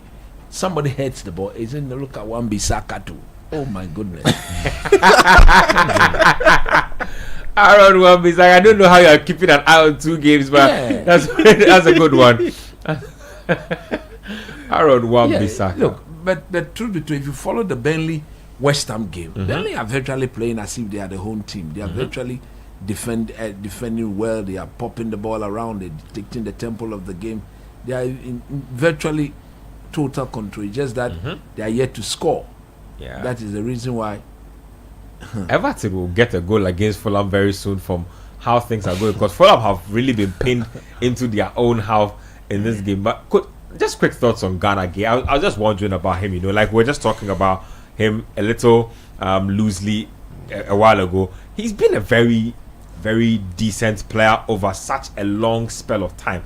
How does a player like that do it? Because I look at him and I'm saying that the Premier League is very demanding, but he's been around forever. I'm basically trying to pull out his history sheet here. I hear he's a very disciplined player. Disciplined in the sense that he takes care of himself very, very well. And don't forget, he's that sort of player, low sense of gravity sort of player. So if you can take care of yourself very well, stay out of unnecessary walking about, running about, no alcohol, and then just be doing the very simple things in life as a footballer, drinking a lot of water, resting well. You can have this sort of longevity that he's had to his game. But truth be told, if I'm the boss, if I'm the boss of Everton, I don't see why I'll be starting him. It speaks volumes of the people, the state of their midfield, and it speaks volume because he's a decent squad player to have. A player who, let's say, when we are leading and we need to protect the lead, you throw in there for the last 15 minutes. Tactically, he's assured his movement, his tackling, his breaking of the play is something that you can capitalize on. But truth be told, he's gotten slower over the years. We all know him that in midfield, although he wins the ball, there were times where he could drive the ball through the middle himself, and those were the things that PSG saw, and for which they bought him initially from Everton, made good use of him for 3-4 years, and then so he moved from Everton. He moved from Villa in 2016. He played for Villa from 2016 to 2019. Then he moved to Everton. Then Everton to PSG till 2022. That's right. And then he came back. So like I'm saying, that's been the trajectory. So he's had a decent footballing career. Don't forget, he's won the AFCON too with Senegal. Very few African players can play to 36 in the Premier League. Exactly, and he's doing that. And I'm told he's one of those players who really do take care of himself very well. But you can clearly see that he's been put in there to do the simple things, which he's a tactically smart player. Exactly. But that extra bite that you expect your midfielder to give you when there's a gap in front of him after winning the ball, has he the legs, has he the speed to be able to fill the void and then draw players onto himself and see whether he can unleash one or two players for them to go and score. I think that is why I believe that he's a player you can have as a squad player, but not the run you expect to run the show. He can't be the one to dictate the tempo, the intensity. Typically, they would have what's the guy's name? Abdoulaye Doucouré, also probably injured as usual. No, I think he's left. Yeah, I think his contract expired and he moved on. Is that one? Sorry, it looked like Barry had scored for Everton, but he looked like he had straight offside. I think it was Barry looks slightly like Malasia. Slightly without the hair. Well, Malasia is coming back. But I mean, I think he should have been onside if you look at this, because like they say sometimes you can clearly see across the line. He nearly missed it because he's off. You don't know he's off. But I'm just saying, I think he should have. Even was it? In the other two would have been offside. The first person was off. Abdoulaye Doucouré is left. So looks like Burnley have taken the lead. He's went on Saudi Pro League. They have also got a couple of collections for themselves. Neom, eh? Yeah, Neom. They have a very interesting collection. Let me check out their squad. But anyway, let me take you back to the Ghanaian player. Burnley have taken the lead. Okay. Burnley have taken the lead against West Ham. I told you. Yeah, they were playing. They've been the better team up until that point. Nuno looks gone. Looks really it's this West Ham team. Because I was surprised. He was very happy at Forest. So to see him back to being very you see, clearly the West Ham team is not good. Look at the marking. Look. Just gets in between the two center halves. Oh my goodness. Heads it down. Acres of space to control. Let me see. Coach, that's Diouf. Wow. If you just look at that sequence. So much time. Oh, wow. So much time. That's Diouf dancing in between, not knowing what to do. The ball getting played past him. That's a good goal. Look at there are two players in the box and none of them are being marked. Yep. Shocking defending. Anyway, let me go to Bundesliga and tell you about the guy who scored against Bayern Munich. Scored Elias Ansa. Of course, you know where it is. Born in Ludenscheid in Germany. He's 21 years old. He already has 4 goals this season in the Bundesliga. He's a left winger and a striker. Has played 12 times for Germany's under-20 team and scored 5 goals. He's now playing for the under-21s. He's played 4 matches already and scored once. So Elias Ansa, soon to be on the flight. Let me just add a bit to that. He's doing his thing in the Bundesliga. The goals he scored when he played for the German under-20 side. You said he scored 5. Yeah. 2 of them were against Ghana. Oh. Yeah. Oh, see, which game was this? So that was last year October. There was this sequence where we had a game, and then we had the under-20s playing around the same time. The one And that took our team. I did not finish that one. I remember. I did not finish that one, and we got beat good, and he scored 2 goals. Oh, I see. That's amazing. Okay, we'll need his services now. So, if he got- We started tapping him up during the match, so by the time he gets to the national team, it should be easy. we need his services soon. So, okay, so Neom FC have Alexander Lacazette. Yeah. I have just tracked him down. He is in the Saudi league alongside Ahmed Hegazi, Egyptian veteran Well, where's defender. Rome? And then there's Amadou Kone. They have Marcin Boka, Simon Bubari. Yeah, a lot of random players are there. Now I was watching the Saudi league and I saw Carrasco come up. So many. Carrasco still play football. Yeah. I went to chopping a China. little He Saudi went to money. China for like Yeah, he's the longest time. Came back. He's had a very interesting. Carrasco, Axel Witsel, and there's one more person. They've had very interesting careers. Oscar. Where's Oscar? Oscar, Oscar's gone back he to said Brazil. He's back. He's back to Brazil. Yeah, he was done with his Chinese expedition and said, expedition. yeah, because he was one of the few players who spent Made a the most. truckload of money. No, but he said according to him at least, he said he enjoyed it. He enjoyed the time there, like spending. Yeah, time if I in was China. getting paid $300,000 a week, I mean, I he would was one of enjoy the my few time players too. before. And China is not. And China is a very good place. It's a great place to be if we are being honest. Yeah. Technologically advanced, great food. China is a huge country. Is it like Frankie there's so much. Champon? Frank Champo is another. Yeah. Made a truckload of money playing. I think he's still Shout outs there. to Okebo. Yeah, he's there Yeah, he's still actually. there. Shout outs to Frank, man.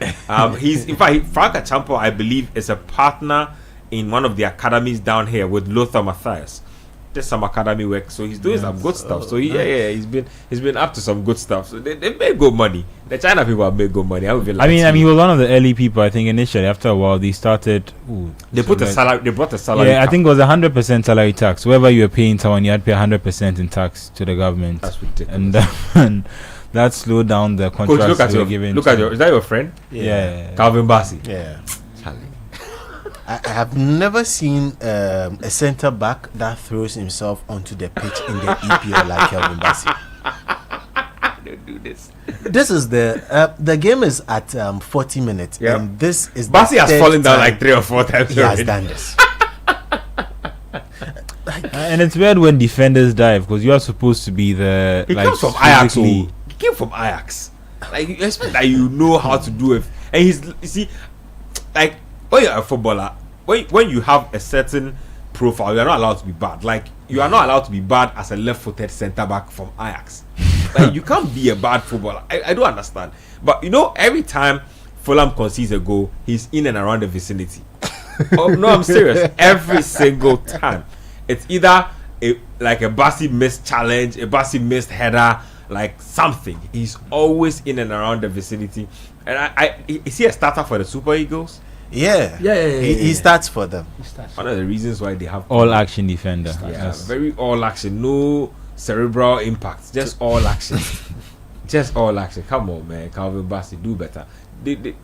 And I think he's the reason why Fulham ended up not buying Mohamed Salisu, because they were looking for a tall left-footed centre back, and then they went and got Calvin Bassey from Ajax in fact- and let go of Salisu. So Yeah, it was a choice they had to make at the time. I I remember. very well. Yeah, we did that on They Doku. were, I remember. they were torn in very- between yep. Salisu and then And when then they Bassey, opted like, for okay, him, 2 left-footed centre backs, From one West Ghanaian, Africa. one Nigerian, just about the same height.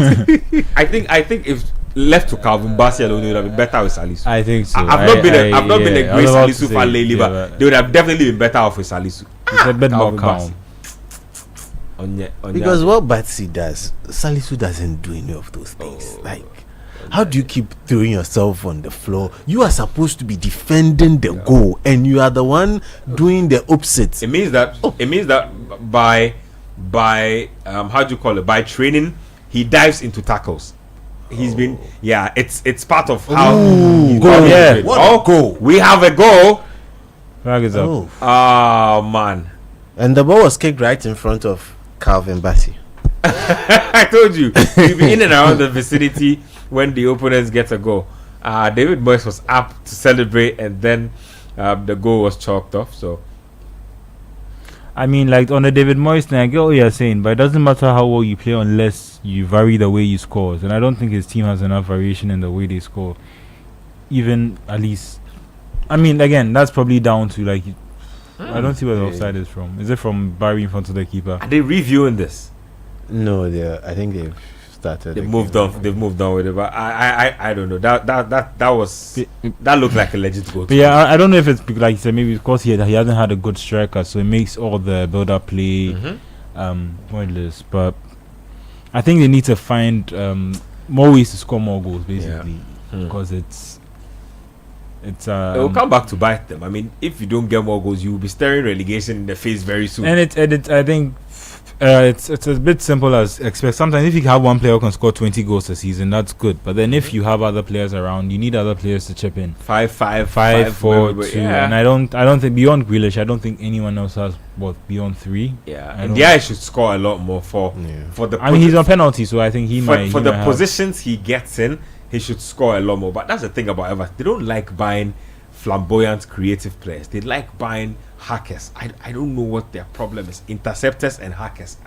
And they've got a lot of them wrong. I remember when they tried that with Davy Klaassen from Ajax, and so they try. I think there was somewhere where they try and bought 3 number 10s in the same position along with James Rodriguez, and it's I mean, James was good. Their squad building has always been suspect. So very interesting what's going on. It looks like the Saudi league, people are following the Saudi league, so I'll be giving you some updates from the Saudi league. Look like West Ham have equalized. Okay, is that my guy? I told you, Callum Wilson with the equalizer. Like I've said, on his day when fit, one of the best finishers. I can't think of a trademark goal he scores. I won't call him one of the best strikers in the league, one of the best finishers. He's a finisher. If you want somebody to score a goal for you, he's your guy. I've always liked him as far as his finishing is concerned. Is that him? Is that the angle? I think that's Somerville. So Somerville does the hard work, and then it comes in, and Wilson is there to just add the finishing touch. Instinctive, because that was difficult. Takes a wicked deflection, just comes across quickly. I like it. 1-1. Defenders bothering about conceding penalties, and then in the end it's an easy finish. So 1-1 between West Ham United and Burnley Football Club. Look at what that goal means to him and Paqueta. What are they doing? I don't know what's going on between the two of them, but it's a huge goal. I think it's been reviewed briefly for a possible offside. Yep. I don't know if that's a possible offside, but I think that's a good goal. Nuno looks really agitated on that bench. He looks like he's in deep thoughts. Only he knows what he's thinking about. But I don't know, man.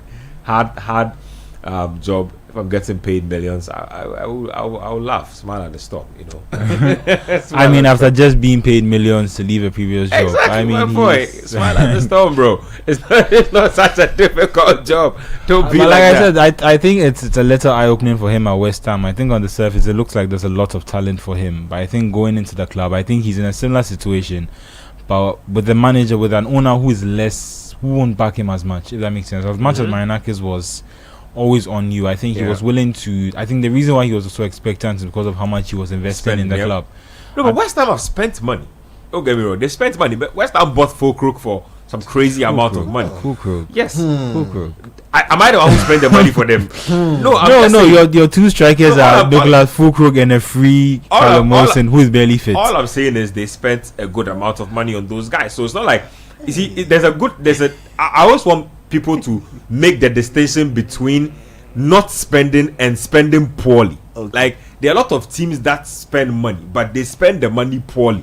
There's a big difference between that, and I always say that, look, if you are a PL team and you are a mid-table to relegation type candidate, you have no business trying to buy strikers for 40 million and things. If you don't think they bought Somerville for 40 million, you don't think that's worked out from Leeds? No, it hasn't. Somerville doesn't have 10 goals and 10 assists under his belt at West Ham. He doesn't. And Somerville is somebody we all thought would have those numbers at least or be close to that by now. He doesn't have it. And if you have 40 million, you should be able to spread 40 million around 3 or 4 players, and you can get very, very good players for 40 million for 3 players. I'm telling you, Benfica and Porto do it. Sporting Lisbon do it. I mean, to be fair, Palace have done quite well with that. They got Eze from Birmingham City. They got Wharton, I think, from Bolton Wanderers. That's what I'm talking about. But the thing is, the difference. Daniel Munoz from Genk. They didn't buy from other Premier League clubs, which is a problem. I think once you go and you say this is a proven Premier League player, I want to buy it from you, there's always going to be a premium. They went and invested from a championship. First of all, I'm not buying no Premier League proven nothing. I'm not the only position where I will probably insist on Premier League proven is maybe a forward. In other positions, I will not be as stringent with a and I think their problem is they kept Bassi's in a fight. Okay. Our good friend Calvin Bassi. Anyway. Tarkowski and Bassi. But you don't know what is wrong with Bassi. Calvin Bassi, man. Calvin Bassi is an interesting player. Very, very interesting. I mean, to be fair, it's not his fault. I think he's just standing up for. No, he was bare hugging Tarkowski from behind, and he wasn't having it. Look at that. See, it's not his fight, but then he gets in the middle of it. Yeah, you need to stand up for your teammates. That's one of those things. You get the yellow card for that. Yeah, both players. Yeah, I mean it's pretty standard. I think they both in one way or another route of the other. So I think if a booking is fair for them. Interesting. But anyway, in the Serie A today there are no goals. So Lecce and Hellas Verona are still playing goalless.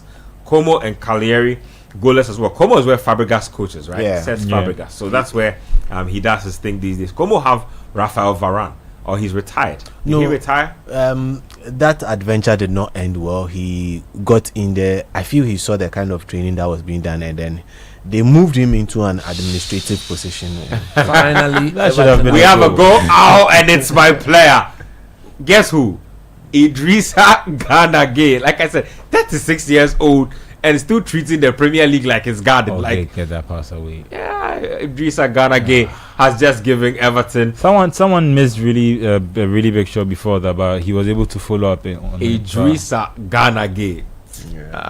Ghana had Idrissa Gana Gueye midfield alongside Partey. Like we know, I know be with this. You know, midfield like you know be with this. Charlie Partey, Gana Gueye, alcohol. Don't play. Gana Gueye is such a good player.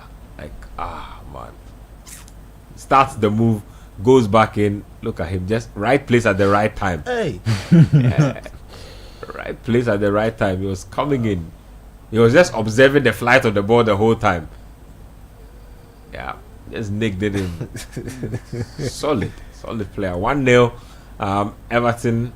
This is a David Moyes type of goal. David Moyes team goal. You know, scrappy, proper structure to it. But yep, Everton lead 1-0 right on the stroke of half time. Really, the worst time to possibly concede a goal for Marco Silva. Coach, just quick thoughts on what you make of the defending leading up to the goal, and I mean Gana Gueye himself, the finish. Is it Marco Silva himself has got issues? If you have a defender who is supposed to be one of your back three centre back and he's supposed to be a leader, you need to get him to focus on the football. Yeah. Not to be overly indulging in fighting and pushing and kicking and doing the most. What was that? It is in the midst of that disorderliness, that discomfort, confusion at the back. That's when they've considered this goal. They should not be considered such a scrappy goal at this time of the game, almost through to half time. Somebody should be stamping his authority as a leader. And once it's a back three, maybe you expect the center of the back three, the one who is central of the other two guys, to be the one. But all the three of them are technical leaders. And you want to focus on the job. You want to focus on the job. You want to get the ball, defend well, and calm the nerves of everybody in front of you and see whether you can weather the storm and start playing. But in the midst of trying to weather the storm, you are fighting, you are pushing, you are doing unnecessary things. And those things create a distraction. Exactly. You are divided in your mindset. I was actually going to ask you whether, because it looked like what Bassi was doing, there are some players where they feel like they need to how some people say you need to let him know I'm there in certain situations. No, I think Bassi has a thing where he the wants the best way to let a player know you are there is to do it in the 50-50 situation. You see, let's say the ball is put on the touchline, then you are but the point is you you see, that's what the point is you you clear the ball together with the player, then he knows that you tell him we are not here. But not when you are using your hand to put some. No, you are being. The thing is, you are trying to also mentally distract the players. Like if in you are front not of your yourself, goal, just in front of your goal. You don't distract players. They want you distracted so that they go and punish you. You understand? If in front, you want to do it in the middle of the park. Yeah. But not when the ball. For the past 5-10 minutes, the ball has been virtually played in their half. Yeah. So clearly telling you that he's got some defending to do. So focus on that. Weather that storm. Then you begin to talk to the rest of your team. Charlie, it's a fair point because there are times where coaches don't even like to make substitutions before corners. No, I don't like that. Just to maintain Defend the corner then, because there is a tendency of everybody switching off, everybody, looking at whoever is coming, what role is he coming to play, or has he been given any message? And if the team executing the corner, once he walks onto the pitch, they'll kick. They are not going to wait for him to get there. Once they are going to continue with the game, and for me, it's a very scrappy sort of goal that they've conceded. Yep. And I think it came as a result of lack of concentration at the back of Fulham. A scrappy goal from a set piece. I think that's one of the worst goals to concede. Just on Seamus Coleman, I just wanted to point out that I realized that after Sean Dyche was sacked, he and Leighton Baines were caretaker manager. My guy. That's my guy. He's already Leighton Baines manager. They don't make them like that anymore. Leighton Baines dead ball. You know it's going in. 2 times out of 5. If he gets 5, I saw somebody like balls. him on the bench. Yeah, so Baines is still part of the coaching staff. Of course, their but he first- played under David Moyes, Moyes. yep. But Coleman is still. He's back to being a player, but he's been the caretaker manager. So he's So also just an like he interesting said. He role. said like player coach. Yeah. So they are kind of trying to transition him. That's interesting. There's a guy at Tottenham as well. I think it's Ryan Mason. Yeah, I mean, Mason has taken charge of the main team job. I think was it when Yeah, I think he has done it so twice. somebody was he's fired. done it and twice. He's done it twice. He's taken stepped in, charge yeah. of the role, and I think he did. He did a okay. decent job, He did yeah. okay. Yeah, he's like the Chelsea equivalent of Gus Hiddink, if you remember back. in the days. Frank Lampard, you dare say. No, When I you don't think sack Lampard will get a someone- call. He could get the call again. Gus Yeah, Hiddink no, is the main guy. Like whenever Chelsea needed a like, stopgap manager, Abramovich has sacked someone. He needs Gus, his Russian are you friends. available? Say, oh yes, I Yeah, can I'm hold good, up the I'm job good. for you. Gus Hiddink is some guy. Interesting thoughts there, but it's half time. I believe in the West Ham game against Burnley. It's 1-1. Also half time in the Everton game as well. Everton lead by 1-0. We'll be going through a few of the numbers from that first half as far as those two games are concerned. But let me take your thoughts, Kwache, on the West Ham Burnley game. So like you rightly said, we already established that Parker's doing a great job at Burnley. They are playing well. So far, what have you made of this game? They have some veteran leadership in Kyle Walker as well. Yeah. I think when we were coming up, people were expecting them to be incredibly solid defensively. I think their record last season in the championship, I think it's 15 goals that they conceded throughout the season. I have to verify that, but I think they didn't concede more than 20 goals throughout the whole season. So their whole game was built on defensive solidity. Obviously, I think when it comes to the Premier League, it's a different awakening. They've already conceded 20 goals this season. They considered 20 before Christmas. Yeah. Who, West Ham? Yeah. No, Burnley. Burnley. I mean, West Ham have considered 22, so yeah, they're in the In the same stratosphere. they're in the same ballpark. And I think that's one of the things that affect you if you are not able to build defensively on your team. It's a little for them. I mean, but for them, I don't think they were expecting anything different. I think all the times they've been to the Premier League so far, they've expected a challenge. They've already won 2 games at home, which I think is, and like I said, for these teams, if you're able to build on your home form, Yeah. I think that could be really helpful for you, because a lot of teams who go away from home, and if you have a stadium that's able to create a good atmosphere, I think that could be really good for the team. For Parker, last time he got sacked when he was at Bournemouth. I think when he came up and he made the comment that he lost 9-0 to Liverpool, and he said none of his players were good enough to play in the Premier League. And then I think Iraola came in and did some magic, and now that looks. So I think this Doesn't look good on him. and I think he's been promoted 3 times already to the Premier League. and if I'm right, he's not lasted the full job at either of them since. Yeah. So I think this is the third time. I think you'll be hoping that he can keep up the good form and keep them competitive in the table at least. In terms of this game, West Ham have looked okay. Burnley have created more, but I think that's mainly down to West Ham not being as. I think they also struggle. Since Nuno has coming, like you said, they haven't been able to. His style of football. I think you remember the style of football that he was playing under Nottingham Forest. I think it's really interesting today with him going with Callum Wilson. I don't know if Fulkrug is Fulkrug injured. Yeah, he is. Fulkrug is injured. He's constantly injured. No, so since he's come, I think he started with Fulkrug. So he's given Wilson the opportunity now, but also with them, I don't think they have enough good options going forward. Yeah, and they have a Brazilian on the bench called Luis Guillem. I have not seen much of him yet, but hopefully we can get him. We can get some action from him pretty soon. If you look at Burnley, they have a pretty decent. I like Marcus Edwards. Like I said, Spurs product who ended up at Sporting Lisbon, left-footed winger.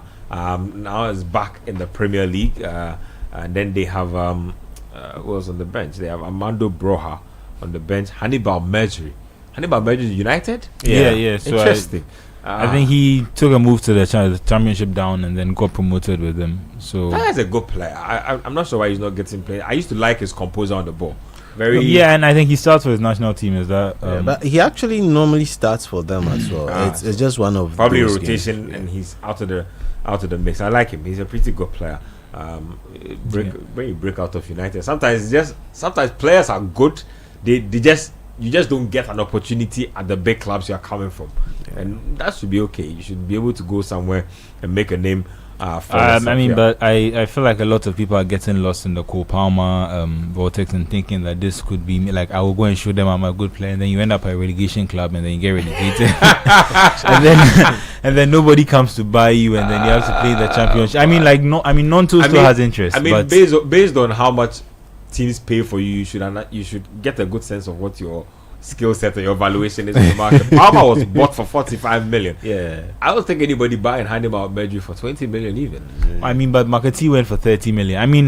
The Manchester City guy. Yeah, the McAtee went for 30 million. Dublin went for 40 million. They sold Hutchison. That's a scam. Omari Hutchison is at Forest. That's a scam. Hutchison is good. For 42 million. That's a scam too. 42 Hutchison million. is worth like 35 million tops. Yeah, but I'm just struggling to get into that. But that's what I'm saying. Like, that's goes back to the point that we're making earlier. This is just standard Premier League. Has played in the Premier League before. He has an extra like 20. He knows the league. This player knows the league, so you can add an extra 20, 30 million on his price tag, and he'll be good for you.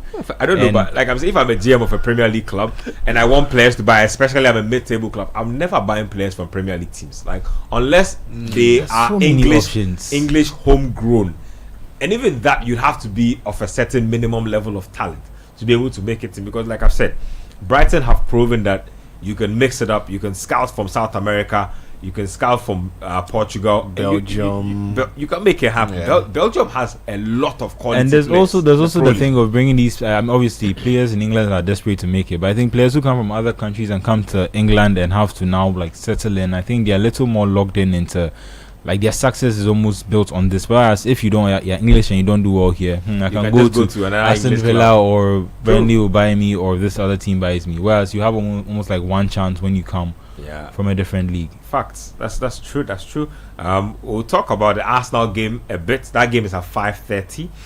We'll discuss that game because Granit Xhaka, I believe, will be hype for this game. He has led a good Sunderland resurgence up the table. Nobody expected Sunderland to be doing the type of things they are doing to start the campaign. So we'll touch on that briefly. But like I said, it's really tight. I think there are at least 5. If you look at the table now, there are at least 5 teams on 18 points. I think there are only 2 points between Man City and Chelsea, who are in 8th.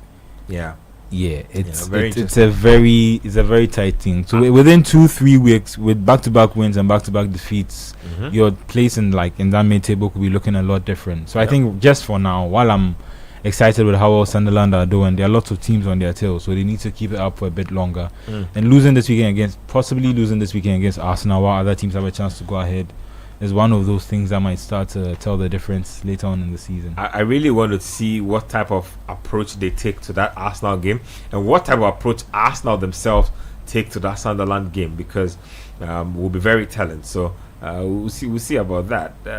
I wanted to see if I could get you a few transfer gossip, because a lot is happening on the gossip side. We're almost in January. A lot. The gossip mill is running. Sandro Tonali is one to look at. He had an interview recently when he was asked about if he would commit his future to Newcastle, and he said he cannot answer that, but rather want to take it year by year. That is a very interesting answer. He says that a lot can change in the season, and a lot can change in the year. So he doesn't want to make any commitments that will make. I think he's doing that based on the Isak situation. How old is he now? He should be like 25, 26 years now. Yeah. But after a club actually had faith in you, keeping you while you were having your betting, that's a good point. I mean, what was the alternative? They rescind his contract, or I don't think they could have cut his contract, but they would have had to pay him some money. And they've already paid the transfer fee for him. I don't think once they cut his contract, they still have to. It will be money down the drain for them, so they'll have to ride out. I get what you mean. As well-meaning as it seems, I think it's in their interest to also protect their assets once you've paid for him. Of course, and you have to look at it both ways. They did so well for him, and nobody can question his contribution to the team on the field of play. That is where he can attempt to pay them back. He's played very well for them since the situation, but it doesn't also mean that he doesn't have ambition as a footballer. I think if you look at them and you realize that they are not meeting his ambition, he has the right to say. I think the point that he makes is also important, the Isak of it all. And I think while Newcastle came out, it was Ben who made it. The Isak of it all. I think even though they seem to think they came out like on the good side of the Isak deal, I think they've also shown that if they are unwilling to, and that was a problem that I think City have been able to maneuver quite well. City are and it's a Guardiola thing mostly. Yep. Teams like City, PSG, and now Newcastle, they have no reason to sell unless they want to, unless they have personally overspent and are in PSR trouble. Like when they sold. Those twin brothers of theirs, I don't remember their name now, but they've had players. They've sold PSG. No, Newcastle. Longstaff, the Longstaff. Sean and Matty. They sold Jacob Murphy to Aston Villa. Is that? And also, is it? No. They bought. I think they sold. Rather, they bought. Ramsey from Villa, and they brought Ramsey. Yeah, they brought Ramsey from Anderson Villa. To Newcastle, to Forest. That was also another PSR deal. The so-called Anderson that has been talked about as a Man United target. I don't see where he comes in as a Man United. Last season he was really good under Nuno. He was one of Nuno's engines in midfield. Anyway, Leverkusen are leading by 6-0. Eric Ten Hag, you have blood on your hands. You could have been given more time. Talking about Leverkusen, there's also a Dutch-born player of Ghanaian descent in there. We're everywhere. Named Ernest Poku. I know you've seen Ernest Poku. We have been seeing Ernest Poku is pretty good as well, actually. Winger, again, left winger, right winger, forward, Dutch international. I think he's played for the Dutch junior teams already. I will get into that in a bit, but Ernest Poku is one to also look out for. Potential to be on the flight. On that tangent, then you need to look at Como. For me, right also now, have one. Now, there's also a point where it looks like there might be a 30-man squad for the World Cup. That's one of the things that's being discussed. So it would be moving up from 26 to 30-man. Coco season for people. Coco season. Of course, from the way people here do. I think they are looking at the games people have played. And it's an expanded World Cup. Like the number of games that will have to be played in a row with 48 teams. You know what I've been praying for? I've been hoping and praying that we'll get. If really what the Black Stars need, I think the Black Star needs beefing up in the middle of the park. So with all these guys, how which one of them would just be a DM as or a CM. Kevin Prince Boateng, the way he popped up. You're not impressed with Kwesi Sibo? No. No. The man is not even playing regularly at his club side. He's a squad player. You can have him. We can take him along, but not he's as a bang-on starter. No, come on, man. I think he can easily be bypassed, and once he's bypassed, you saw the brutal tackle he gave the other day. I was it against Mali or whatever that gave him that unfortunate yellow card. Is it? We need to have somebody closer to Thomas Partey that can also believe in his ability and then begin to dictate the tempo of games. Because Partey is not getting younger. Yeah. I watched him last week, very brilliant in that Villarreal, I think 4-0 win of I think Villacano or so. Yeah. But at the end of the day, it's tournament football. A Tamuka will be playing every 2 days. Now, if you are playing every 2 days, recovery becomes a problem. Yeah. And to the players that are aging, you need to manage their training section and the intensity of their training. And if he doesn't recover well and you ask him to go and do the job in 2 days' time, repeat it at the same intensity, he slows down. Yeah. I mean, And if you look at our team as we speak now, Elisha Owusu is a no-go area. He's not bossing the midfield against any team in the World Cup. He's not. What about Caleb Iwinchi? Yeah, no. I mean, he's been played. No, that boy is too. The Nojaland boy. He's too much in the haste, in the rush. I mean, I think that's because he was being played out of position as a fullback. I don't know And I'm if saying, maybe. well, even in midfield, He's he's a too DM. much. He's too much in the rush. How many DMs or midfielder do you see to be that? The midfielders, and the guy we should have gotten is the guy we goofed and we lost him to Cote d'Ivoire, Mohamed Diomande. Yeah, Diomande. That's the guy. That's That's the the guy. guy. Left-footed. left-footed. DM very can play as calm. an AMC. Yeah, He's so versatile, so good. Can score, can tackle, can intercept. Can control. We He's lost about him. control. Is it That in guy the is so World good. Cup? If you look at the teams that have done very well, we were able to do so well in 2010 because with all our pace, we had Pablo Aima and Tunanan.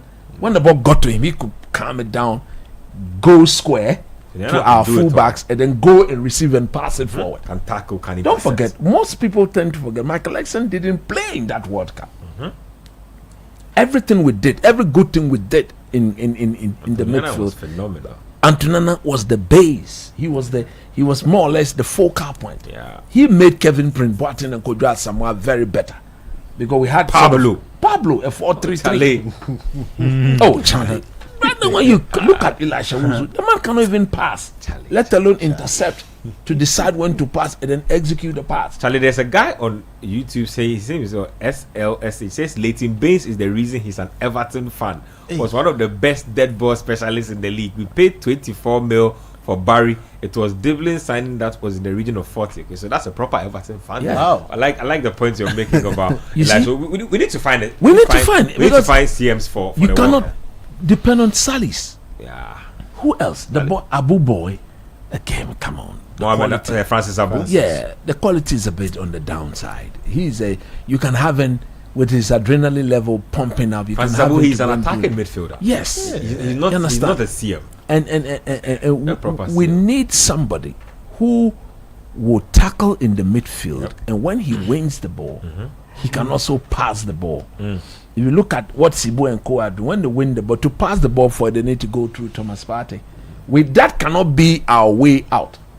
Allow Partey to enjoy. He should be able to receive the ball, Absolutely. but everybody in and around him should be able to pass the ball forward. That is why some of us are concerned with our defenders. If a good coach were to analyze the Black Stars, he would force them to get Jiku and Salisu to pass the ball forward.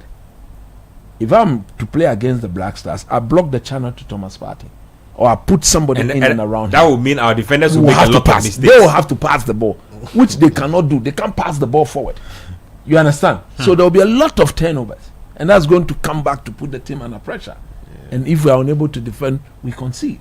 So I think the Black Star technical handlers, they should be looking. It should at be their somebody job between now and the World Cup. no more to get somebody who will be able to control and then pass the ball. In 2010, Good look, stuff. in 2006 we had Michael Essien Yeah. and Suleiman Tari.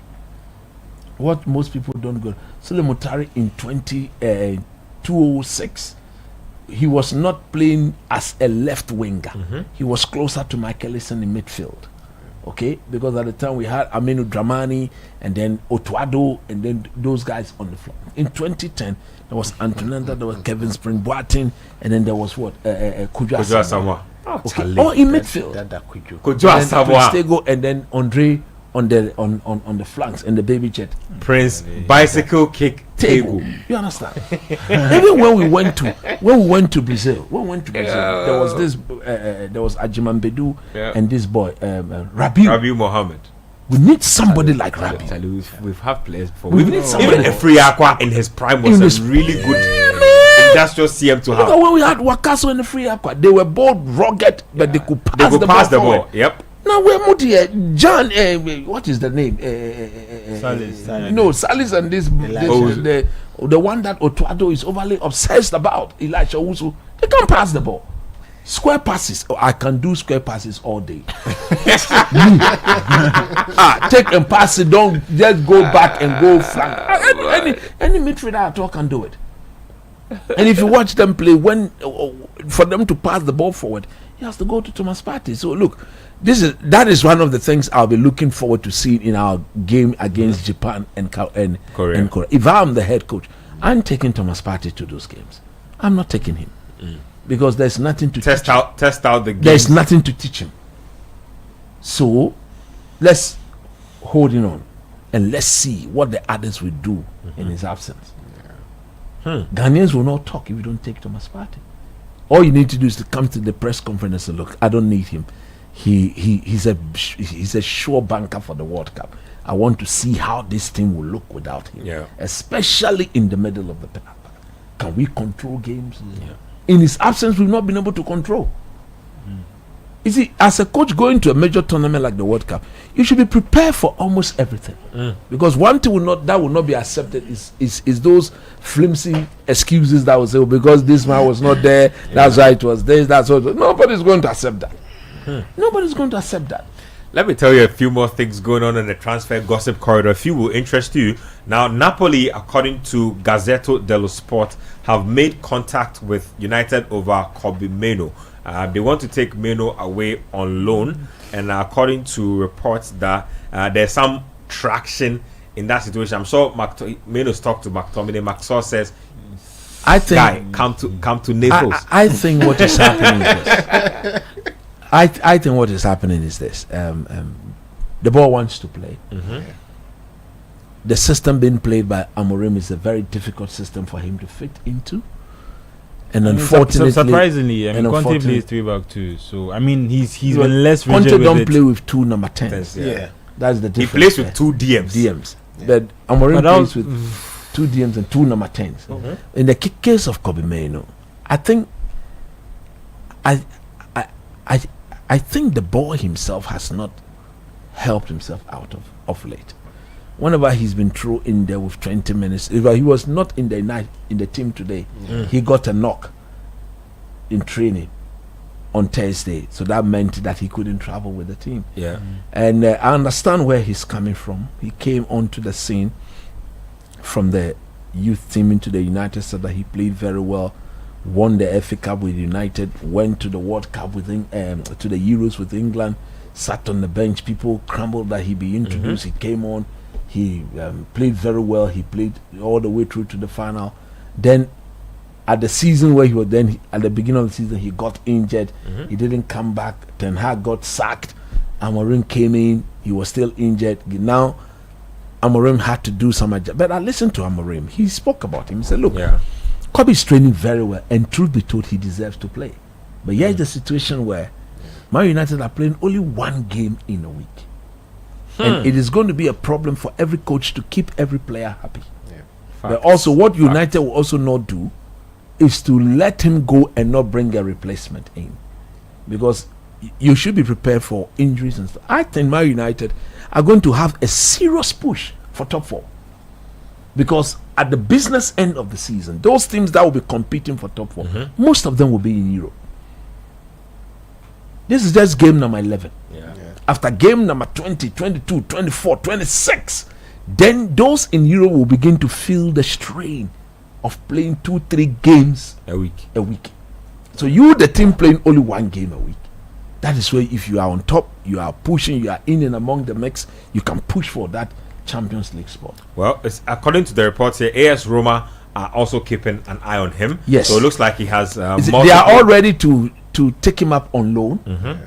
Because Man United are not ready to sell. Amorim, after listening to him, still believe that He's a player who is not yet the finished product. He like him, and he's That's a goal. We have a second goal. Sorry, coach. We have a second goal. Everton have scored a second, and it is coach's good friend, Dewsbury Hall. Dewsbury Hall looks like a senator. He Offside. doesn't look like somebody Offside. to be playful. And oh man, after celebrating, I hate offsides in VR, man. Oh, look at you, so disappointed. I don't know if they're going to review this, but I mean, they'll definitely review it, but I'm not. Look to me like, let's see this again. So ball whipped in from the left. Who's offside? I think the black guy was offside. Barry.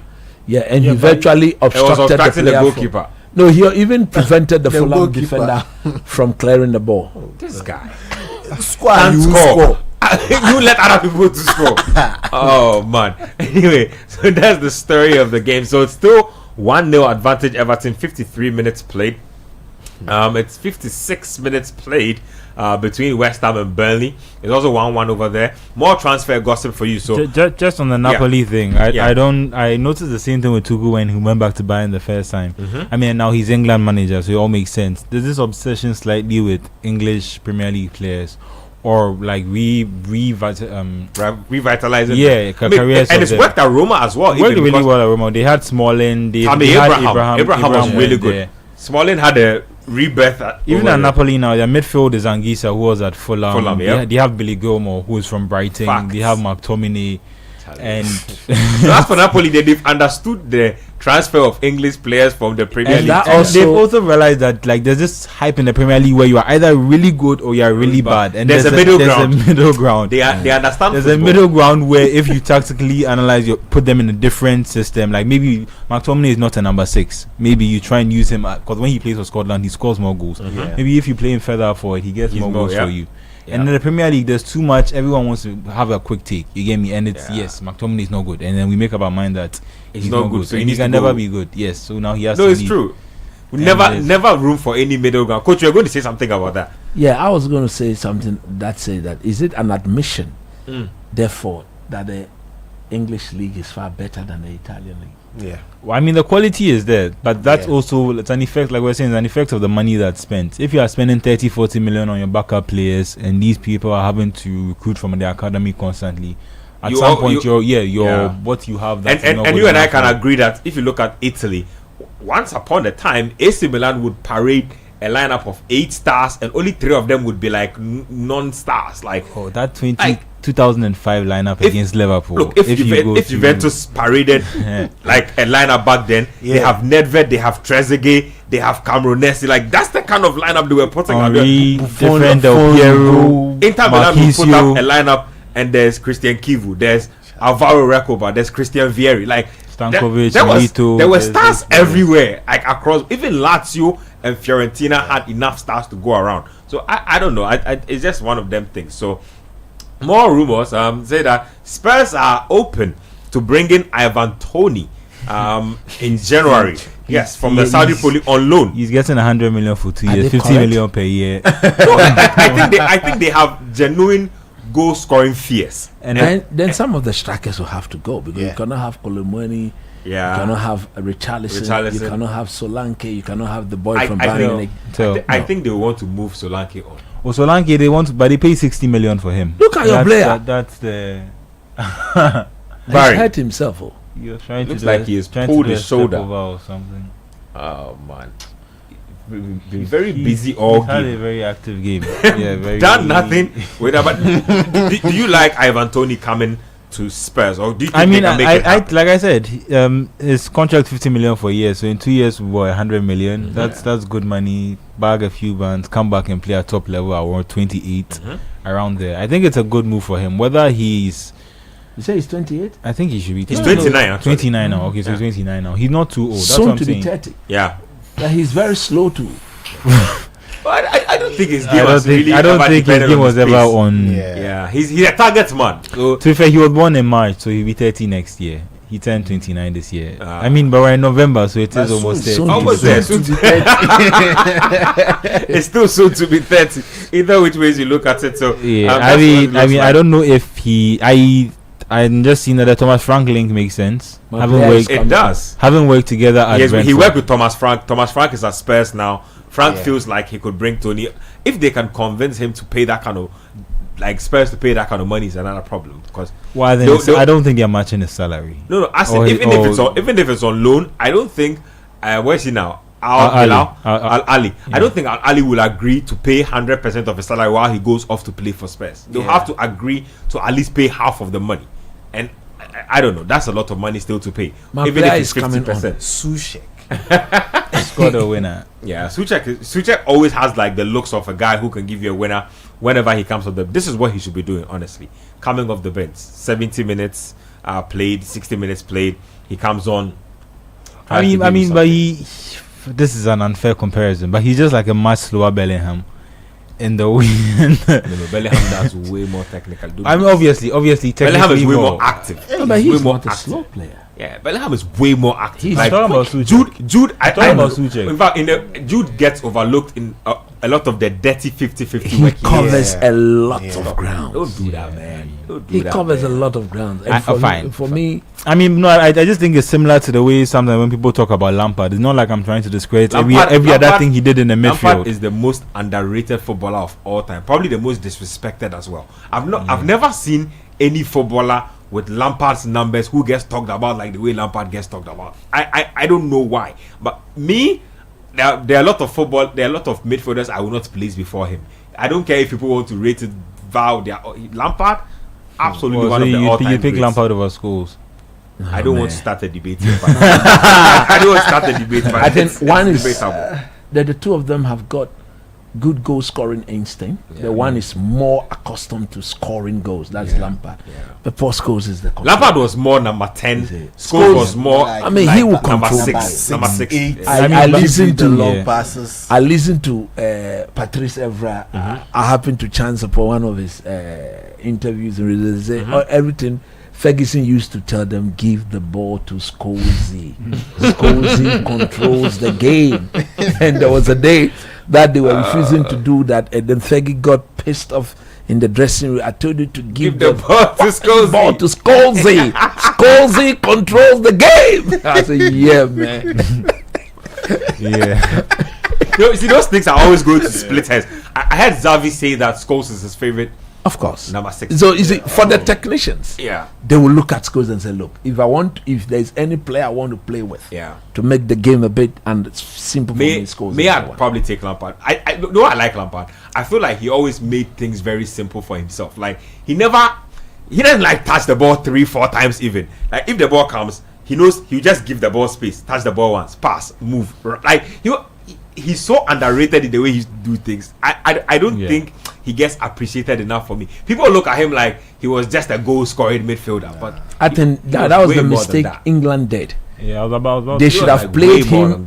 They should have played him as a number 10 behind Michael Owen and play Scholes in midfield. Yeah. Rather they were playing him and they were trying to get Scholes to alternate in the diamond with Scholes playing on the left. I mean, their problem is they had 4 really good midfielders. So Gerrard, Beckham, Scholes, and Lampard. Beckham was on the right. That's what I'm saying. So Beckham is on the right. Those 3 guys. And therefore they had to play Scholes on the left because Beckham is on the right now. Scholes would have to be on the left, and they were playing Gerrard and Lampard through the middle. Because you remember that was the worst. Because in the major tournament, even in that 2002 World Cup. Proud to their exit against Brazil, when the interviews were done in the Brazilian camp, which English player will you highlight to be there? He said, look, you had the likes of Cafu, Roberto Carlos, Ronaldo, Rivaldo, all of them saying that there's only one English player who walked into the Brazilian team, and when they were asked, they all mentioned Paul Scholes. And then only for England to come, and then they were asking Paul Scholes to play out left. No, I mean, but the thing is, out of the 3 of them, he's slightly more mobile. I can't imagine Gerrard or Lampard there. No, Gerrard and Lampard then you'd have had to were not controllers. Yeah.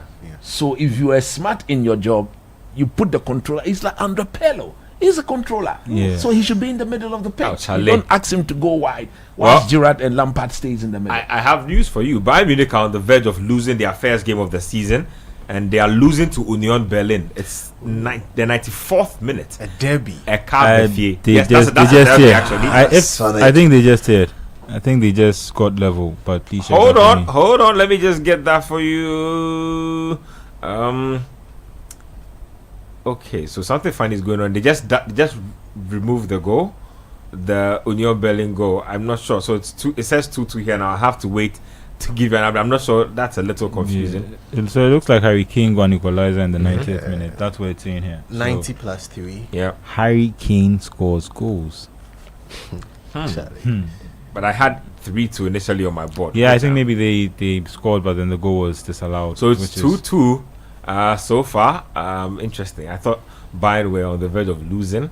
I mean, but they are not winning a game, which is the first time it hasn't happened this season in yeah. 17 games. So 95 minutes played now. That's Looks like we'll ride this one out. I Maybe think the hangover from being stretched by PSG midweek. yeah. I mean, Really because they 10 had v to 11. hold them down for 10 v 10, 11. for the whole game.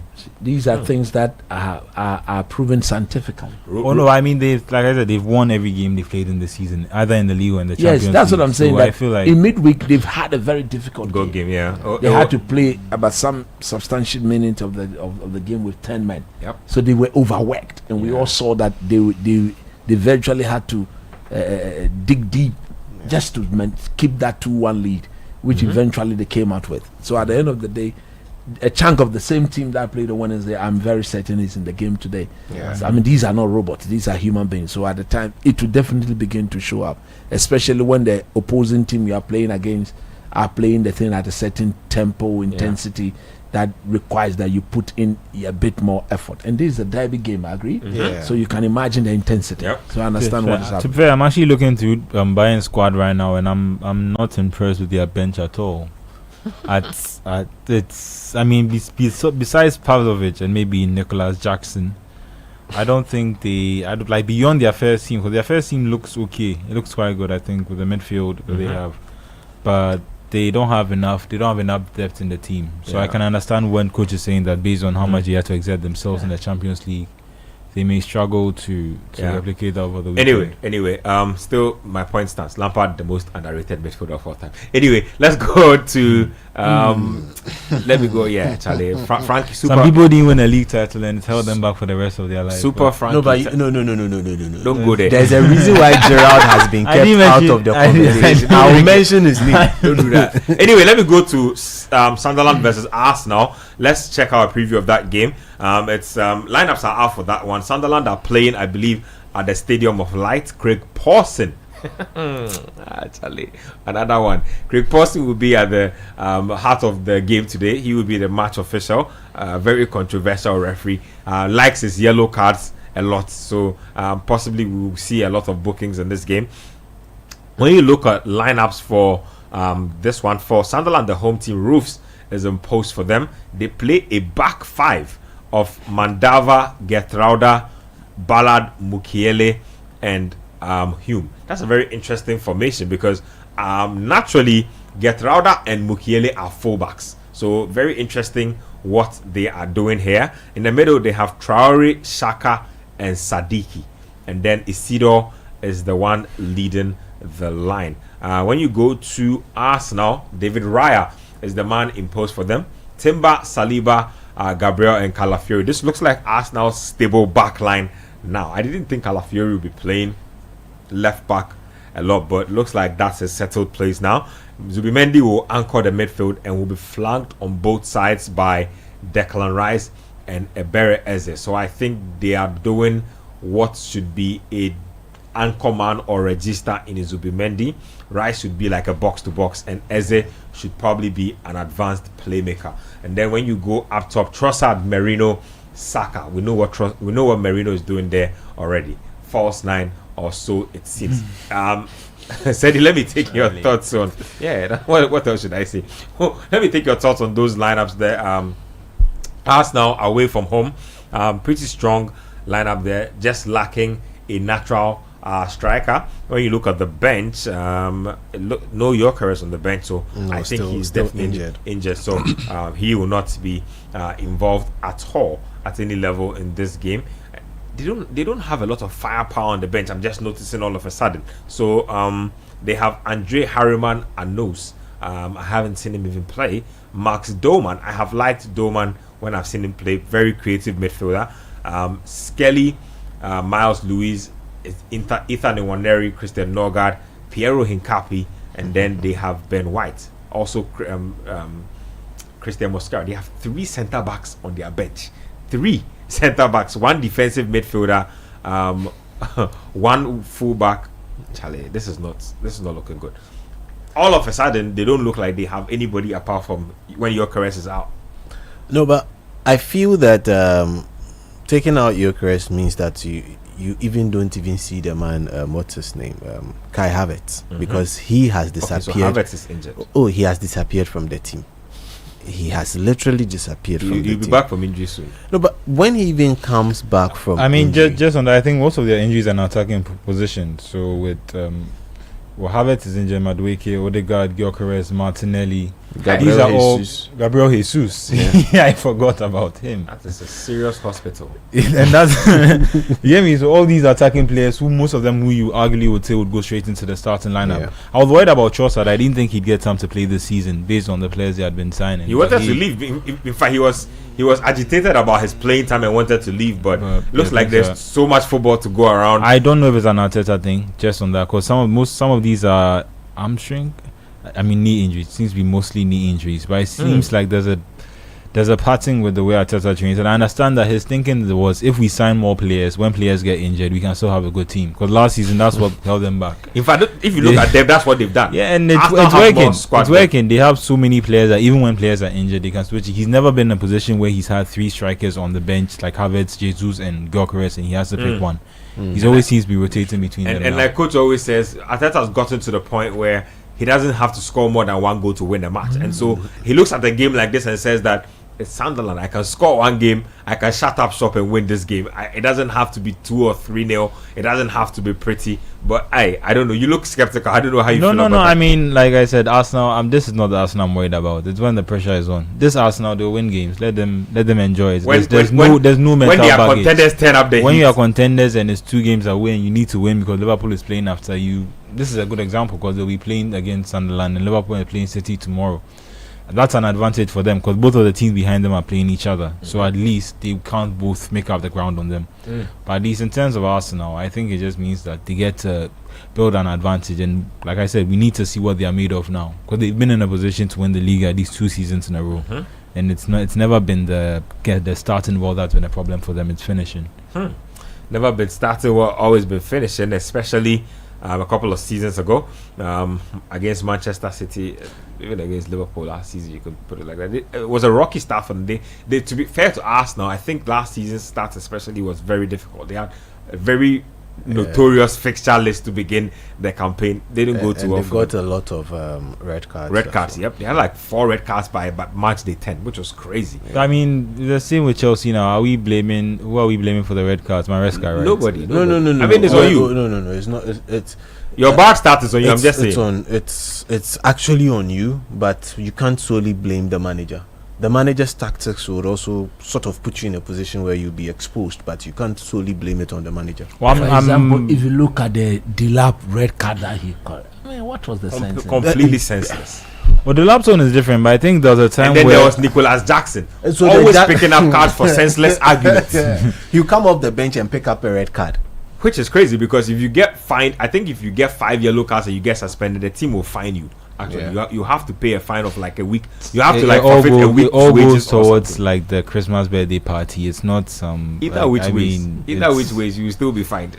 I mean, I don't think anybody likes if you are the one who is paid 5 fines out of the season and somebody's paid just 1. Will you be happy? Yeah, that's your money we are jamming at the party. So there's that. So I don't think anybody fancied. I mean, getting fined multiple times. Anyway, the Bayern Union game has ended 2-2. In the end, Bayern dropped points for the first time, like I say, this season. Before that, they had been on a really interesting one. People like to jinx things. I saw all kinds of articles about company and how they are taking them to the next level. This, that. No, they've not draw. Anyway, that's just on the lighter side. I mean, I don't think they drew because anybody knows anything about it. Probably just fatigue setting in. Yeah, but I think Union have also always been like a really competitive team for Bayern. They drew, but unfortunately, the team behind them in the table, Leipzig, also lost today. They lost to Hoffenheim 3-1. So that means even though they drew and dropped points, they've opened up a 6-point gap. And given how things go for Bayern, we can almost assume that the title will be wrapped up quite soon, which I think is slightly disappointing. Dortmund, so I thought they'd be able to challenge a bit. Well, Leverkusen, they are barely the same team. It's just they've changed all the players and left the behind Bundesliga. one And you know player. how funny the Bundesliga. If somebody's going to come win the league, it will be a completely different team from all the teams you expect. So there's the time where some season I think Stuttgart came up and won it. Mario Gomez in Stuttgart. I think there was a season where Wolfsburg won it. And one to Kevin, I think. Yeah, and then there was a season where Bremen. And then Hoffenheim. Hoffenheim had their time. Bremen, like, there's always just a weird team coming out of nowhere. Like, Hoffenheim, I think they didn't win a title, but they came close. They had That's when they were. they had coached by Roberto the, Firmino and co. the current Germany manager, Julian Nagelsmann. So Yep. I think he came and he Yep. started at Hoffenheim. Then he got them Yeah. into the Champions But League. I remember the Stuttgart and Bremen teams. I think Bremen had one had Diego, right? Yeah. Brazilian international Diego. That guy was so good. And then Stuttgart had also a whole bunch of players. Bayer Leverkusen used to be good back in the day, and then they fell off and then came back recently. So I mean, but like, unless am I mistaken, no team has won it since Klopp's Dortmund, other than Bayern. yeah. No, Leverkusen. My have man has Leverkusen, called shoe check. Leverkusen. Shoe check. I told you, he has a Suchek winner is in him. back. Charlie, you should give me a prophecy today. That is, So I it's mean- 2-1 advantage West Ham United. Suchek has just given West Ham the lead. Let's just see if we can get a slow-mo of the goal. so I think that got the comparison the wrong way around. I don't think he's like Bellingham. I think he's more like Bellingham, if that makes sense. He has that trait. They share that similar trait. Not necessarily that they are similar types. I see what you're trying to say. Yeah, I it's see what you're just, trying to say. And I think Tugu was speaking about it, just that sense of goal, even though you're a midfielder. Yeah. If that makes sense. Yeah. Just Suchek has always had a good eye he's for goal. always standing somewhere and yeah. Look at that. Look at Back some post. scrappy goal. Scrappy goal. Right place at the right time type of stuff. Did well to come back onside, you know. Still onside. That's a really bad save from the keeper. I mean, where's he pointing the ball to? Goalkeepers, man. Oh, Yeah, that's terrible goalkeeping. that's just terrible goalkeeping. I mean, he's been very fortunate. If you remember last week too, when after Bowen's own, the one that he ran on cleared it on the line before the keeper could save it. I mean, And the Fulham have just brought on Adama Traore. Look at him, man. To replace a substitute.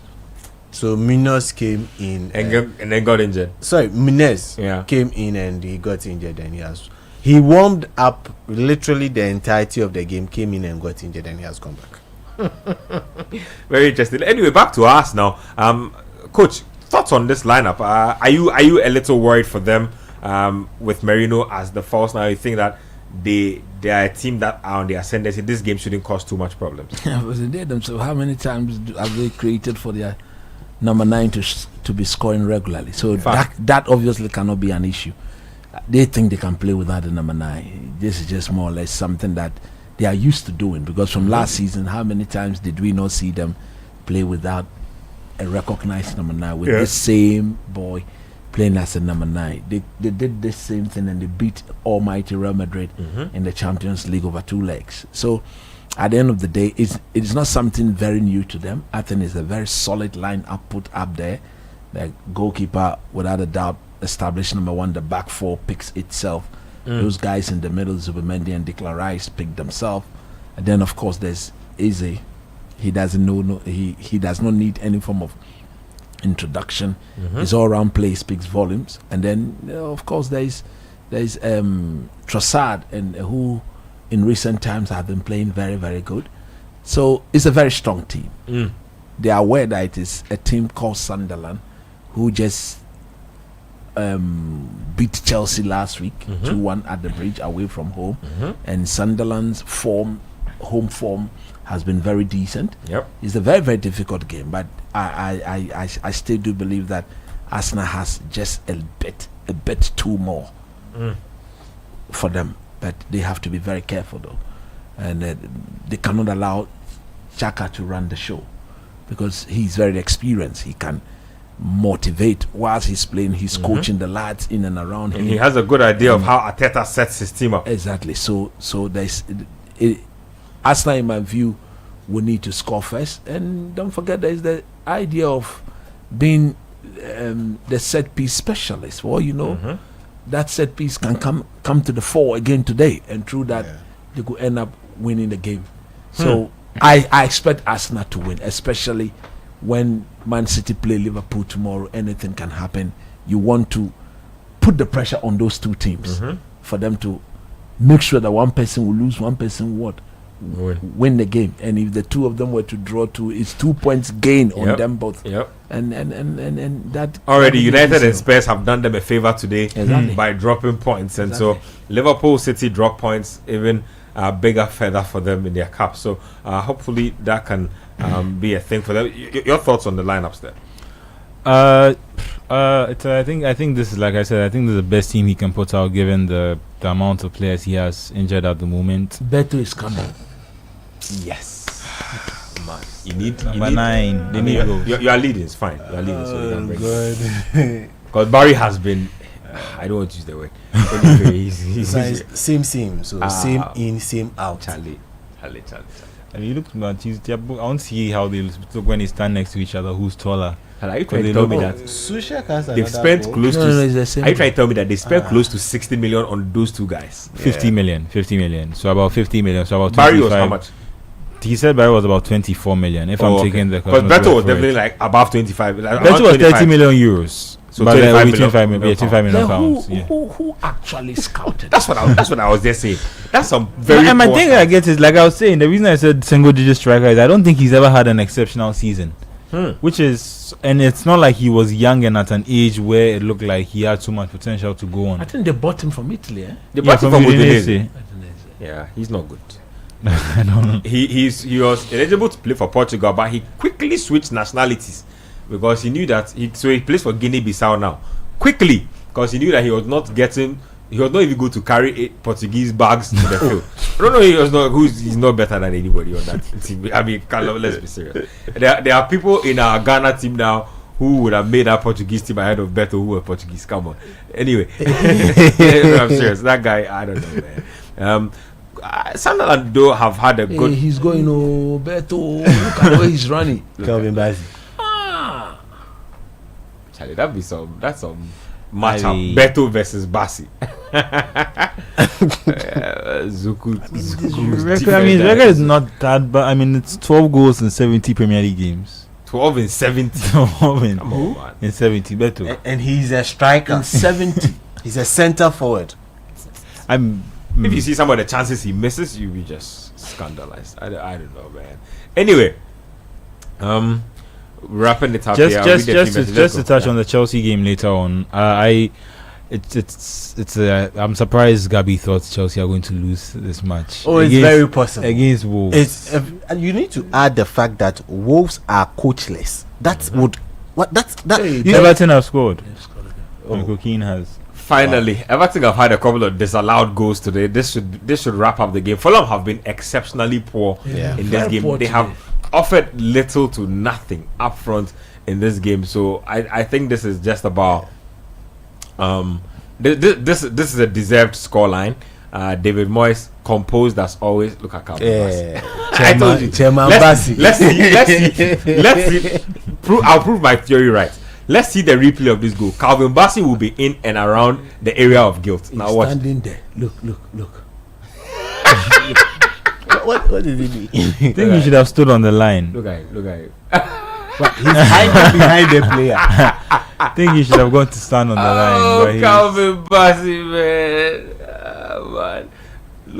Looking shocked. Look more bewildered than everybody. But the Everton goalkeeper, the Fulham goalkeeper too. He's not good. He's not good. No command of his area, nothing. And that's how they consider the first goal too. I don't know, man. I think the time is due. They need to be looking beyond him. Yeah. Because at times the goals he concedes are completely Leno? goals. Yeah, Leno. Yeah. He's not good. Past his prime. Because if you look at his height, way past it. Yeah. If you look at his height, this is a simple flip over the bar and then a simple save. Yeah. So 81 minutes played, 2-0. Everton lead Fulham. Couple more minutes to go in that game. When you look up Fulham, West Ham United versus Burnley is also 2-1. Souček gave West Ham the lead not too long ago. They have 5 minutes to play in their game. You're talking about Chelsea Wolves. I was saying that I think Chelsea. I get that Wolves are in a bad run now, but this is a team that is has already lost what 5 We games have in a row. red card coming. No, it's a yellow. Okay, so it looks like a lot of theatrics there. Who is that? Who's that on the ground doing that? Diouf. Okay, so Kyle Walker getting booked there. I thought it was a red card for a second. Please make your point. Yeah, no. So Wolves lost 5 games in a row. They drew twice, and then they've lost 3 in a row. This is not a good team, and I'd be surprised if a team like Chelsea, who are like for the second season in a row, they are crumbling at the mention of the name title contenders. It seems, and I think that they need to. Regardless of how difficult the game is or they've changed their manager, this is a team that's competing for the title that's going up against a team that's last and hasn't won a game this season. I'd expect them to win it. I think they are. I'm still not getting into this whole Palmer absence thing. I think they've bought too many players for them to still be hung up on this one. Yes, yeah. The problem is this Moneyball system where it's like we sign this really highly rated young player and then we bring him near Chelsea and then later on we can sell him for a profit. I think it's only good one to keep the quality coming in constantly. And at least initially when I saw their transfer this season, I thought that they had. And Burnley. Okay, so Burnley have equalized. No, West Ham They have crumbled. Burnley have crumbled beautifully. Oh, so 3-1 actually. Walker Peters off the bench. 3-1 on the sheet. Look at Nuno. So it's showing some expression finally. You know, because the two teams both have claret colors, I was a little confused in there. So Walker Peters scoring the 3rd goal. So that's the security goal for West Ham United. 3-1.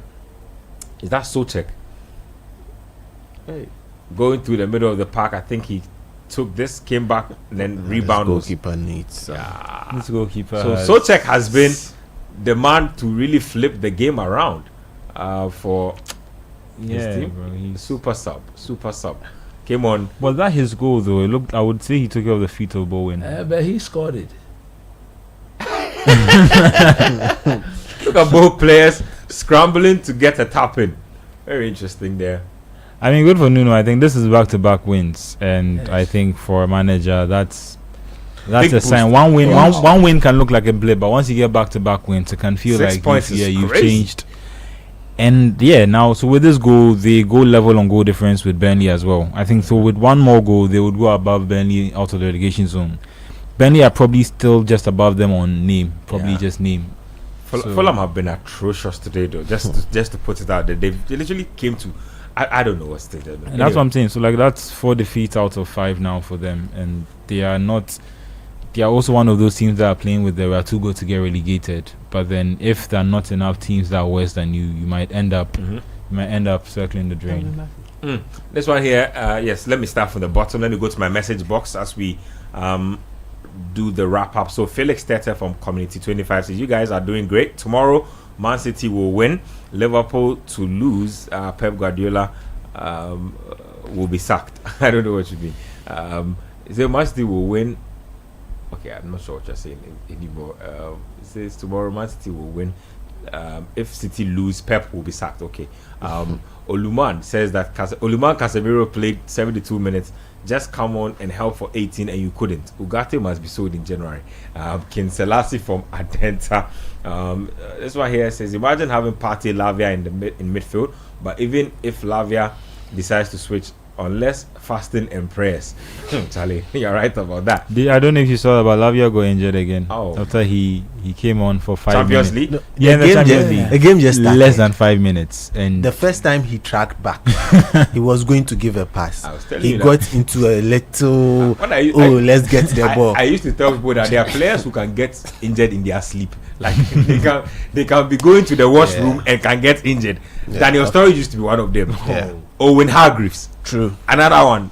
This guy is in that category. No, I think he's really. Romeo Lavia is in that category. he relapsing from one injury that he suffered since he came to Chelsea. Because I don't think his fitness was this bad at Southampton before. It was there, but it was bad. It just wasn't this. It's gotten worse at Chelsea.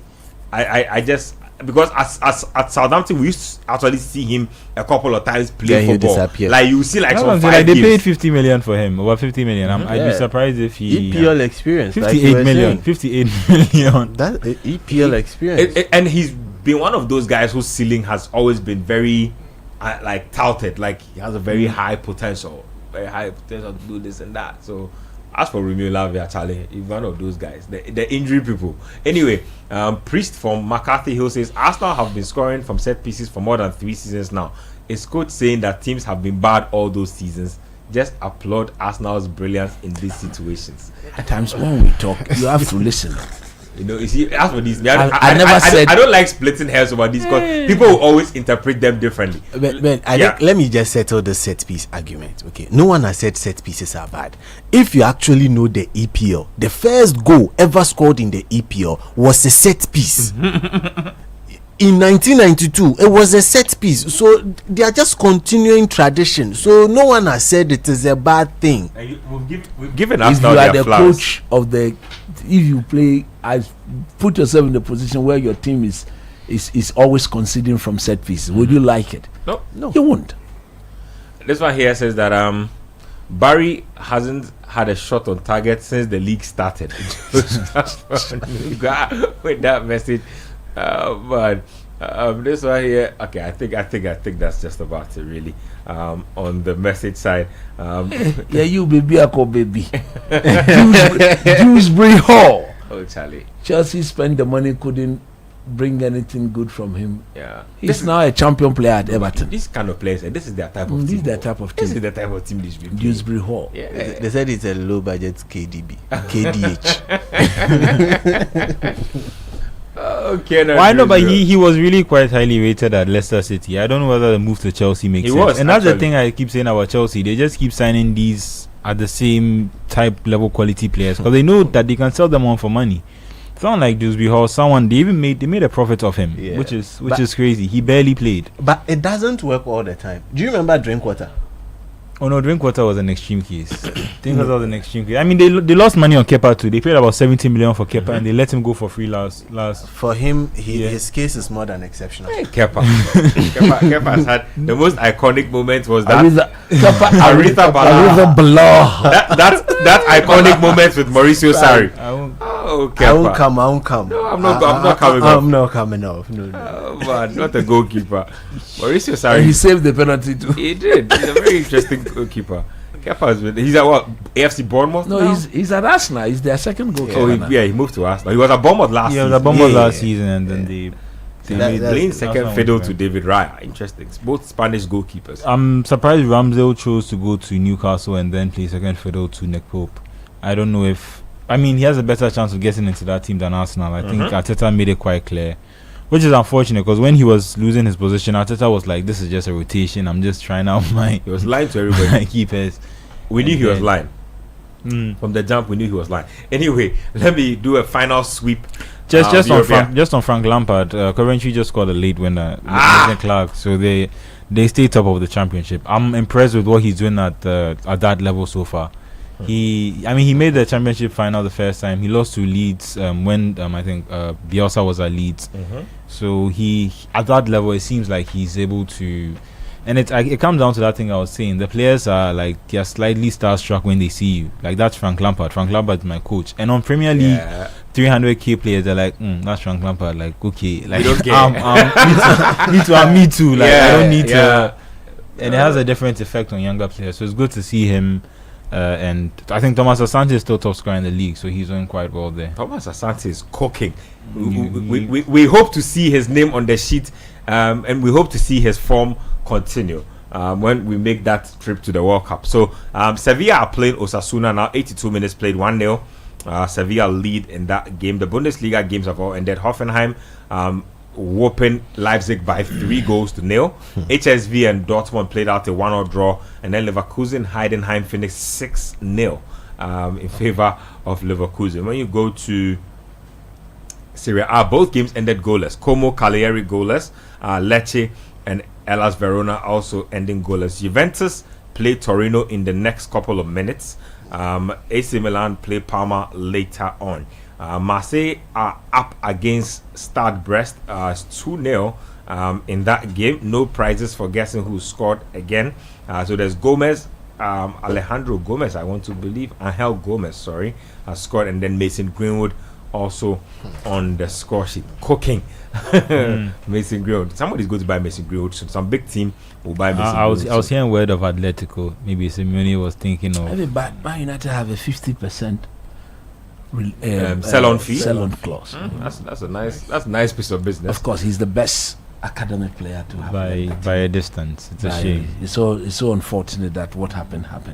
You imagine him with this, they should have. And after that, they were saying they should have let sleeping dogs lie. No. You see, it was the society that crucified him. Yeah. Man United had done everything possible. Ten Hag had done everything to bring him back. True. And then the society just picked and the it up thing again. that if I'm right about this, I think the and person with who he had the problem with, he and the person are still they are together. legally married. They lived in together. fact, that was the underpinning to which Ten Hag was trying to find a way back into the team for him. So it's 2-2. What? 3-2. Yeah, 3-2. Burnley have gotten a goal back.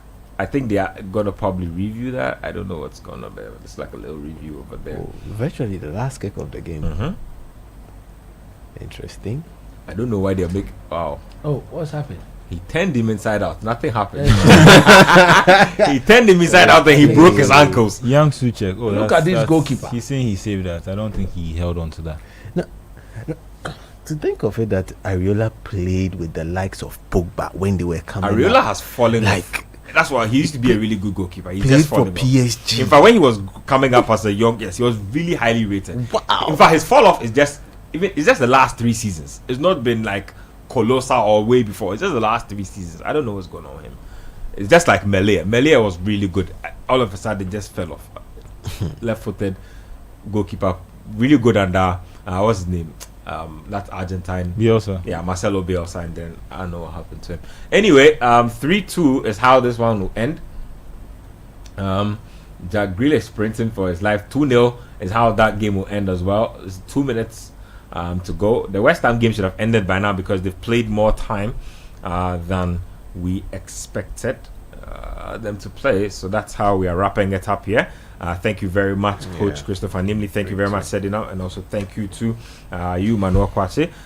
Bless up to all of you guys for making a date to do this with us here on Twitter, on YouTube, on radio, and also on TV. I am Benjamin Nketiah. Tomorrow we'll be back again with the Republic of Football. We have a big game for you in Manchester City, Liverpool, so that should be juicy to break down. Until then, we'll catch you.